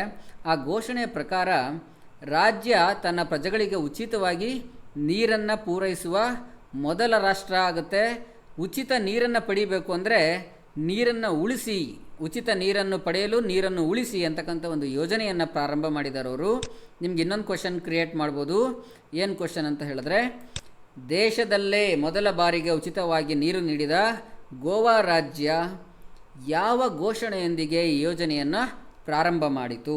ಕ್ವಶನ್ ಕೇಳ್ಬೋದು ನೀವು ಆ ಥರ. ಆ ಪ್ರಶ್ನೆಗೆ ಉತ್ತರ ಉಚಿತ ನೀರನ್ನು ಪಡೆಯಲು ನೀರನ್ನು ಉಳಿಸಿ ಅಂತ ಒಂದು ಘೋಷಣೆಯೊಂದಿಗೆ ಯೋಜನೆಯನ್ನು ಪ್ರಾರಂಭ ಮಾಡಿದ್ದಾರೆ. ಇದರ ಅಡಿಯಲ್ಲಿ ಮನೆಗಳಿಗೆ 16,000 ಲೀಟರ್ಗಳವರೆಗೆ ಬಳಕೆಗೆ ಉಚಿತವಾಗಿ ನೀರನ್ನು ನೀಡಲಾಗಿದೆ. ಏನು ವಾಟರ್ ಬಿಲ್ಸ್ ಬರಲ್ಲ ಅವರಿಗೆ. 16,000 ಲೀಟರ್ಸ್ವರೆಗೆ. ವೇಸ್ಟ್ ಮಾಡಿದ್ರೆ ದುಡ್ಡು ಕಟ್ಟಬೇಕು ಅಂತ ಅರ್ಥ ಅಷ್ಟೇ. ಅದು ಯಾವ 3 ರಾಷ್ಟ್ರಗಳನ್ನು ಹೊಸ ಅಭಿವೃದ್ಧಿ ಬ್ಯಾಂಕ್ ಅಂದರೆ ನ್ಯೂ ಡೆವಲಪ್ಮೆಂಟ್ ಬ್ಯಾಂಕ್ ಅಂತ ಅದರ ಸದಸ್ಯರನ್ನಾಗಿ ಸೇರಿಸಿಕೊಳ್ಳಲಾಗಿದೆ? ಉತ್ತರ ಮತ್ತು ವಿವರಣೆ ಏನಿದೆ ಅಂತ ಹೇಳಿದ್ರೆ ಈ ಪ್ರಶ್ನೆಗೆ UAE, ಬಾಂಗ್ಲಾದೇಶ, ಉರುಗ್ವೆ ಈ 3 ರಾಷ್ಟ್ರಗಳನ್ನು ಸೆಪ್ಟೆಂಬರ್ 2, 2021 ಹೊಸ ಸದಸ್ಯರನ್ನಾಗಿ ಮಾಡಿಕೊಳ್ಳೋದ್ರ ಮೂಲಕ ಈ ಯೋಜನೆಗೆ ಅಥವಾ ಈ ಬ್ಯಾಂಕ್ಗೆ ಸದಸ್ಯ ರಾಷ್ಟ್ರಗಳಾಗಿ ಸೇರಿಸ್ಕೊಂಡಿದೆ. ಬ್ರಿಕ್ಸ್ ಬ್ಲಾಕ್ ಅಂತ ಏನಿದೆ, ಗ್ರೂಪ್ಸ್ ಇದೆ, ಈ ರಾಷ್ಟ್ರಗಳ ಸದಸ್ಯತ್ವ ಅಥವಾ ಈ ಬ್ರಿಕ್ಸ್ ಬ್ಲಾಕ್ನ ಸದಸ್ಯರಾಗಿರ್ತಕ್ಕಂಥ ಎಲ್ಲ ರಾಷ್ಟ್ರಗಳು ಸೇರಿ ಈ ಬ್ಯಾಂಕನ್ನು ಸ್ಥಾಪನೆ ಮಾಡಿವೆ. ಯಾವ bank? NDB, new development bank. Doctor Firdausi Qadri ಅವರನ್ನು 63ನೇ ರಾಮನ್ ಮ್ಯಾಗ್ಸೆಸೆ ಪ್ರಶಸ್ತಿ ವಿಜೇತರಲ್ಲಿ ಒಬ್ಬರೆಂದು ಹೆಸರಿಸಲಾಗಿದೆ. ಅವರು ಯಾವ ರಾಷ್ಟ್ರಕ್ಕೆ ಸೇರಿದವರು? ಉತ್ತರ ಬಾಂಗ್ಲಾದೇಶ. ಇವರು ಈ ಲಸಿಕೆ ವಿಜ್ಞಾನಿ, ವ್ಯಾಕ್ಸಿನ್ ಕಂಡಿಡ್ತಕ್ಕಂಥ ವಿಜ್ಞಾನಿ ಡಾಕ್ಟರ್ ಫಿರ್ದೌಸಿ ಕಾದ್ರಿ ಇವರು ಆಗಸ್ಟ್ 31, 2021 ಇವರಿಗೆ 63ನೇ ರಾಮನ್ ಮ್ಯಾಗ್ಸೆಸೆ ಪ್ರಶಸ್ತಿಯನ್ನು ನೀಡಲಾಗಿದೆ. ಇದೇ ಸಂದರ್ಭದಲ್ಲಿ ಫಿಲಿಪಿನೋದ ಒಬ್ಬ ಮೀನುಗಾರ ರಾಬರ್ಟ್ ಬೊಲೋನೋ ಅಂತ ಅವ್ರಿಗೂ ಕೂಡ ಪ್ರಶಸ್ತಿ ನೀಡಲಾಗಿದೆ. ಇದ್ರ ಬಗ್ಗೆನೂ ಕೂಡ ನಾವು ಇನ್ನೊಂದು ಈ ಆನ್ಸರಲ್ಲಿ ಇನ್ನೊಂದು ಪ್ರಶ್ನೆಯನ್ನು ಪ್ರಯತ್ನಿಸ್ಬೋದು ನೀವು. ನೆಕ್ಸ್ಟ್, BH ಸರಣಿಯ ನಂಬರ್ ಪ್ಲೇಟನ್ನು ಯಾವಾಗ ಪರಿಚಯಿಸಲಾಗುವುದು? BH ಸರಣಿ ಅಂದರೆ ಏನು ಮತ್ತು ಯಾವಾಗ ಅದನ್ನು ಪರಿಚಯ ಮಾಡ್ತಾರೆ? ಉತ್ತರ ಸೆಪ್ಟೆಂಬರ್ 15. ವಾಹನ ಮಾಲೀಕರಿಗೆ ಪರಿಹಾರ ನೀಡಲು ಮತ್ತು ಬೇರೆ ರಾಜ್ಯಕ್ಕೆ ಆ ವಾಹನಗಳು ಸ್ಥಳಾಂತರಗೊಳ್ಳಾಗ ವಾಹನಗಳಿಗೆ ನೋಂದಣಿ ಪ್ರಮಾಣ ಪತ್ರಗಳನ್ನು ವರ್ಗಾಯಿಸುವ ತೊಂದರೆಯನ್ನು ತಪ್ಪಿಸಲು, ಅಂದರೆ ಇನ್ನು ಸರಳ ಮಾಡಬೇಕು ಅಂತ ಭಾರತ ಸರ್ಕಾರ ಈ BH ಸರಣಿಯ ನಂಬರ್ ಪ್ಲೇಟನ್ನು ಪ್ರಾರಂಭ ಮಾಡಿದೆ. ಇದು ಸೆಪ್ಟೆಂಬರ್ 15, 2021 ಜಾರಿಗೆ ಬರುತ್ತೆ, ಅಂದರೆ ನಾಳೆಯಿಂದ. 5ನೇ ಪ್ರಶ್ನೆ, ಪ್ಯಾರಾಲಿಂಪಿಕ್ಸ್ನಲ್ಲಿ ಚಿನ್ನ ಗೆದ್ದ ಮೊದಲ ಭಾರತೀಯ ಮಹಿಳೆ ಯಾರು? ಉತ್ತರ ಅವನಿ ಲೇಖರ. ಅವನಿ ಲೇಖರ ಅಂತಕ್ಕಂಥವ್ರು ಪ್ಯಾರಾಲಿಂಪಿಕ್ಸ್ನಲ್ಲಿ, ಒಲಿಂಪಿಕ್ಸ್ ಏನಿತ್ತು ಅದರಲ್ಲಿ ಚಿನ್ನ ಗೆದ್ದಂತಹ ಮೊದಲ ಭಾರತೀಯ ಮಹಿಳೆ. ಅವರು ರೈಫಲ್ ಶೂಟರ್, ಆ್ಯಕ್ಚುಲಿ ಪ್ಯಾರಾಲಿಂಪಿಯನ್ಸ್ ಮತ್ತು ರೈಫಲ್ ಶೂಟರ್. ಟೋಕಿಯೋದಲ್ಲಿ ಇವಾಗ 2020ರಲ್ಲಿ ಒಲಿಂಪಿಕ್ಸ್ ಏನು ನಡೀತು ಅಲ್ಲಿ 10 ಮೀಟರ್ ಏರ್ ರೈಫಲ್ ಸ್ಟ್ಯಾಂಡಿಂಗ್ನಲ್ಲಿ ಚಿನ್ನದ ಪದಕವನ್ನು ಮತ್ತು 50 ಮೀಟರ್ ಏರ್ ರೈಫಲ್ ಸ್ಟ್ಯಾಂಡಿಂಗ್ನಲ್ಲಿ ಕಂಚಿನ ಪದಕವನ್ನು ಗೆದ್ದಂಥವರು. 19 ವರ್ಷದ ಅವರು, ಅಂದರೆ ಅವನಿಯವರು ಉಕ್ರೇನಿನ ಇರಿನಾ ಸ್ವೆಟಿಕ್ ಅಂತಕ್ಕಂಥ ಅವರನ್ನು 249.6 ಸ್ಕೋರ್ನೊಂದಿಗೆ ಸೋಲಿಸಿ ವಿಶ್ವ ದಾಖಲೆಯನ್ನು ಸರಿಗಟ್ಟಿ ಚಿನ್ನವನ್ನು ಗೆದ್ದಿದ್ದಾರೆ. ನೆಕ್ಸ್ಟ್, ಮುಂದಿನ ಪ್ರಶ್ನೆ, ಸೆಪ್ಟೆಂಬರ್ 21ರಲ್ಲಿ ಮರುಚುನಾವಣೆಗೆ ಸ್ಪರ್ಧಿಸುವುದಿಲ್ಲ ಎಂದು ಯಾವ ರಾಷ್ಟ್ರದ ಪ್ರಧಾನಿ ಘೋಷಿಸಿದ್ದಾರೆ? ಉತ್ತರ ಜಪಾನ್. ಜಪಾನ್ನ ಪ್ರಸ್ತುತ ಪ್ರಧಾನಮಂತ್ರಿ ಯೋಶಿಹಿದೆ ಸುಗಾ ಅವರು ಸೆಪ್ಟೆಂಬರ್ನಲ್ಲಿ ನಡೀತಕ್ಕಂಥ ಈ ಚುನಾವಣೆ ಆಡಳಿತಾರೂಢ LDP ಪಕ್ಷ ಏನಿದೆ ಅದರ ನಾಯಕತ್ವದ ಚುನಾವಣೆಯಲ್ಲಿ ನಾನು ಸ್ಪರ್ಧಿಸುವುದಿಲ್ಲ ಅಂತ ಹೇಳಿದ್ದಾರೆ. ಅವರು ಈ ಮುಂಚೆ ದೀರ್ಘಕಾಲದವರೆಗೆ ಪ್ರಧಾನಿಯಾಗಿದ್ದಂತಹ ಶಿಂಜೋ ಅಬೆ ಅವರು ರಾಜೀನಾಮೆ ನೀಡಿದಂಥ ನಂತರ ಪ್ರಧಾನಮಂತ್ರಿಯಾಗಿ ಅಧಿಕಾರ ವಹಿಸಿಕೊಂಡಿದ್ದರು. ಡೆಲ್ಟಾ ರೂಪಾಂತರ, ಹೊಸ ಡೆಲ್ಟಾ ರೂಪಾಂತರ ಬಂದಿದೆ, AY12 ಅಂತ. ಇದರ ಡೆಲ್ಟಾ ರೂಪಾಂತರದ ಉಪವಂಶಾವಳಿ ಇದು AY12. ಮೊದಲ ಪ್ರಕರಣ ಭಾರತದ ಯಾವ ರಾಜ್ಯದಲ್ಲಿ ಪತ್ತೆಯಾಯಿತು? ಉತ್ತರ ಉತ್ತರಾಖಂಡ. ಉತ್ತರಾಖಂಡದ ಪೌರಿ ಗರ್ವಾಲ್ ಜಿಲ್ಲೆ ಕೊಟ್ವಾರ್ ಪ್ರದೇಶದಲ್ಲಿ ಪತ್ತೆ ಮಾಡಲಾಗಿದೆ. ಇದ್ರ ಬಗ್ಗೆನೂ ನೀವು ಪ್ರಶ್ನೆಯನ್ನು ತಯಾರು ಮಾಡಬಹುದು, ಪ್ರಶ್ನೆ ರಚಿಸಬಹುದು. ರಾಜ್ಯ ಆರೋಗ್ಯ ಇಲಾಖೆಯು ಅಗತ್ಯ ಮಾರ್ಗಸೂಚಿಗಳನ್ನು ಹೊರಡಿಸಿ ಸಂಬಂಧಿತ ರೋಗಿಗೆ ಹೋಮ್ ಕ್ವಾರಂಟೈನಲ್ಲಿರುವಂತೆ ಸೂಚನೆ ಕೊಟ್ಟಿದ್ದಾರೆ. ಮುಂದಿನ ಪ್ರಶ್ನೆ, ಯಾವ ರಾಜ್ಯವು ವರ್ಷಾಂತದ ವೇಳೆಗೆ, ಅಂದರೆ ಈ ವರ್ಷದ ಕೊನೆಗೆ ಹೊಸ 10 ವರ್ಷದ ಹವಾಮಾನ ಕ್ರಿಯಾ ಯೋಜನೆಯನ್ನು ಜಾರಿಗೊಳಿಸಲಿದೆ? ದೆಹಲಿಯಲ್ಲೇ ಹವಾಮಾನದ ಪರಿಸರದ ತುಂಬ ಮಾಲಿನ್ಯ ಆಗಿರುವಂಥದ್ದು ಅವರು ಮಾಡಿದ್ದಾರೆ. ಈ 10 ವರ್ಷಗಳ ಕ್ರಿಯಾ ಯೋಜನೆ 10 years ಆ್ಯಕ್ಷನ್ ಪ್ಲ್ಯಾನ್ ಜಾರಿಗೆ ತರುವಂಥದ್ರಲ್ಲಿ ಕೇಂದ್ರ ಸರ್ಕಾರವು 2009ರಲ್ಲಿ ಹವಾಮಾನ ಬದಲಾವಣೆಯ ರಾಷ್ಟ್ರೀಯ ಕ್ರಿಯಾ ಯೋಜನೆಯನ್ನು ರಚನೆ ಮಾಡಿತ್ತು. ಅದನ್ನು ಎಲ್ಲ ರಾಜ್ಯಗಳು ಅಳವಡಿಸ್ಕೊಂಡ್ರೂ ಕೂಡ ಈ ದೆಹಲಿಯವರು ಅಳವಡಿಸ್ಕೊಂಡಿರಲಿಲ್ಲ. ಕೊನೆಗೆ 2019ರಲ್ಲಿ ತನ್ನ ಹವಾಮಾನ ಕ್ರಿಯೆ ಯೋಜನೆಯನ್ನು ಸಲ್ಲಿಸಿದಂತಹ ಕೊನೆಯ ರಾಜ್ಯ ಅನ್ಬೋದು ದೆಹಲಿ. ಇದ್ರ ಬಗ್ಗೆನೂ ನೀವು 2 ಪ್ರಶ್ನೆಗಳನ್ನು ತಯಾರು ಮಾಡ್ಬೋದು. ಸಹ ಶಿಕ್ಷಣವನ್ನು ಯಾವ ರಾಷ್ಟ್ರದಲ್ಲಿ ನಿಷೇಧಿಸಲಾಗಿದೆ ಅಂದರೆ ಎಜುಕೇಷನ್, ಹೆಣ್ಣು ಮತ್ತು ಗಂಡು ಎರಡೂ ವಿದ್ಯಾರ್ಥಿಗಳು ಒಂದೇ ಶಾಲೆಯಲ್ಲಿ ಅಥವಾ ಒಂದೇ ಕಾಲೇಜಿನಲ್ಲಿ ಕಲಿತಕ್ಕಂತಹ ಶಿಕ್ಷಣವನ್ನು ನಿಷೇಧ ಮಾಡಿದೆ ಒಂದು ತಲೆಕೆಟ್ಟ ರಾಷ್ಟ್ರ. ಅದು ಯಾವುದು ಅಂತ ಹೇಳಿದ್ರೆ ಆಫ್ಘಾನಿಸ್ತಾನ. ತಾಲಿಬಾನ್ನಲ್ಲಿ ಆಫ್ಘಾನಿಸ್ತಾನದ ತಾಲಿಬಾನ್ ಅಂತ ಹೇಳ್ಬೋದು. ಇವಾಗ ತಾಲಿಬಾನೇ ಆಫ್ಘಾನಿಸ್ತಾನ ಆಕ್ರಮಿಸಿಕೊಂಡಿರೋದ್ರಿಂದ ತಾಲಿಬಾನ್ ಆಫ್ಘಾನಿಸ್ತಾನದಲ್ಲಿ ಸಹ ಶಿಕ್ಷಣವನ್ನು ನಿಷೇಧ ಮಾಡಿದರೆ, ನಿಷೇಧ ಮಾಡಿದಂತಹ ಶಿಕ್ಷಣ ಸಚಿವರ ಹೆಸರು ಶೇಖ್ ಅಬ್ದುಲ್ ಬಾಕಿ ಹಖಾನಿ. ಇವರು ಹೆಣ್ಣು ಮಕ್ಕಳಿಗೆ ಪುರುಷರು ಕಲಿಸಲಿಕ್ಕೆ ಅವಕಾಶ ಇಲ್ಲ ಅಂತ ಹೇಳಿದ್ದಾರೆ. 10ನೇ ಪ್ರಶ್ನೆ, ಡೇಲ್ ಸ್ಟೇನ್ ಎಲ್ಲ ರೀತಿಯ ಕ್ರಿಕೆಟ್ನಿಂದ ನಿವೃತ್ತಿ ಘೋಷಿಸಿದ್ದಾರೆ. ಅದು ಯಾವ ರಾಷ್ಟ್ರದ ರಾಷ್ಟ್ರೀಯ ಕ್ರಿಕೆಟ್ ತಂಡದ ಭಾಗವಾಗಿದ್ದರು? ಡೇಲ್ ಸ್ಟೇನ್ ಅಂತಕ್ಕಂಥವರು ಯಾವ ರೀತಿಯ ಕ್ರಿಕೆಟನ್ನು ಇನ್ನೂ ಆಡಲ್ಲ ಅಂದರೆ ನ್ಯಾಷನಲ್ಲು ಅಥವಾ ಇಂಟರ್ನ್ಯಾಷನಲ್, ಟೆಸ್ಟು ಅಥವಾ 2020 ಇರ್ಬೋದು. ಈ ಥರದ್ದು ಯಾವ ಕ್ರಿಕೆಟನ್ನು ನಾನಿನ್ನು ಆಡಲ್ಲ ಅಂತ ಹೇಳಿದ್ದಾರೆ. ಯಾರು ಅವರು? ಯಾವ ದೇಶಕ್ಕೆ ಸೇರಿದವರು? ಡೇಲ್ ಸ್ಟೇನ್ ಅಂತಕ್ಕಂಥವ್ರು ದಕ್ಷಿಣ ಆಫ್ರಿಕಾಕ್ಕೆ ಸೇರಿದವರು. ಇವರನ್ನು ಶ್ರೇಷ್ಠ ವೇಗಿ, ಫಾಸ್ಟ್ ಬೌಲರ್ ಅಂತ ಹೇಳ್ತಾರೆ. ಇವರು ಶ್ರೇಷ್ಠ ವೇಗಿಗಳಲ್ಲಿ ಒಬ್ಬರು. ಡೇಲ್ ಸ್ಟೇನ್ ಆಗಸ್ಟ್ 31, 2021ರಂದು ಎಲ್ಲ ರೀತಿಯ ಕ್ರಿಕೆಟ್ನಿಂದ ನಿವೃತ್ತಿಯನ್ನು ಘೋಷಿಸಿದ್ದಾರೆ. ಇಲ್ಲಿಗೆ ನಾನು ಈ ದಿನದ ಪ್ರಚಲಿತ ಘಟನೆಗಳ ಮತ್ತು ಪ್ರಚಲಿತ ಪ್ರಶ್ನೋತ್ತರಗಳ ವಿಶ್ಲೇಷಣೆಯನ್ನು ನಿಲ್ಲಿಸ್ತಾ ಇದ್ದೀನಿ. ನಾನು ಮತ್ತೊಮ್ಮೆ ಹೇಳ್ತಾ ಇದ್ದೀನಿ, ಈ ವೆಬ್ಸೈಟ್ಗೆ ನೀವು ಕೇವಲ 365 ರೂಪಾಯಿಗಳ ವಾರ್ಷಿಕ ಚಂದ ನೀಡೋದ್ರ ಮೂಲಕ ತುಂಬ ಪ್ರಯೋಜನಗಳನ್ನು ಪಡ್ಕೋಬೋದು.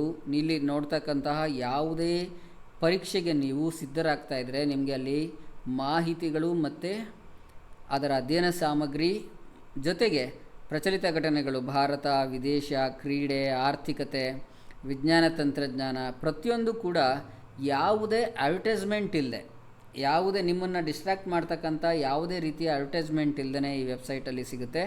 ನೀವು ಅದನ್ನು ಅನುಭವಿಸ್ಬೋದು. ನಾಳೆ ಪುನಃ ನಾನು ಹೊಸ ಪ್ರಚಲಿತ ಘಟನೆಗಳನ್ನ ಈ ವೆಬ್ಸೈಟಲ್ಲಿ ಏನು ಅಪ್ಡೇಟ್ ಮಾಡಿರ್ತಾರೆ ಅದ್ರ ಬಗ್ಗೆ ಮತ್ತೊಂದು ವಿಡಿಯೋ ಮಾಡ್ಕೊಂಡು ನಿಮ್ಮ ಮುಂದೆ ಬರ್ತೀನಿ. ನೀವು ಅದುವರೆಗೂ ಈ ವೆಬ್ಸೈಟನ್ನು ಒಂದು ಸರಿ ನೋಡಿರ್ಬೋದು. ನಿಮಗೆ ಅಗತ್ಯ ಬಿದ್ದರೆ ಆಗ ವೆಬ್ಸೈಟಲ್ಲಿ ಕಾಂಟ್ಯಾಕ್ಟ್ ಡೀಟೇಲ್ಸ್ ಇರುತ್ತೆ, ಅವ್ರನ್ನ ನೀವು ಕಾಂಟ್ಯಾಕ್ಟ್ ಮಾಡ್ಬೋದು. Thank you. ಶುಭ ದಿನ.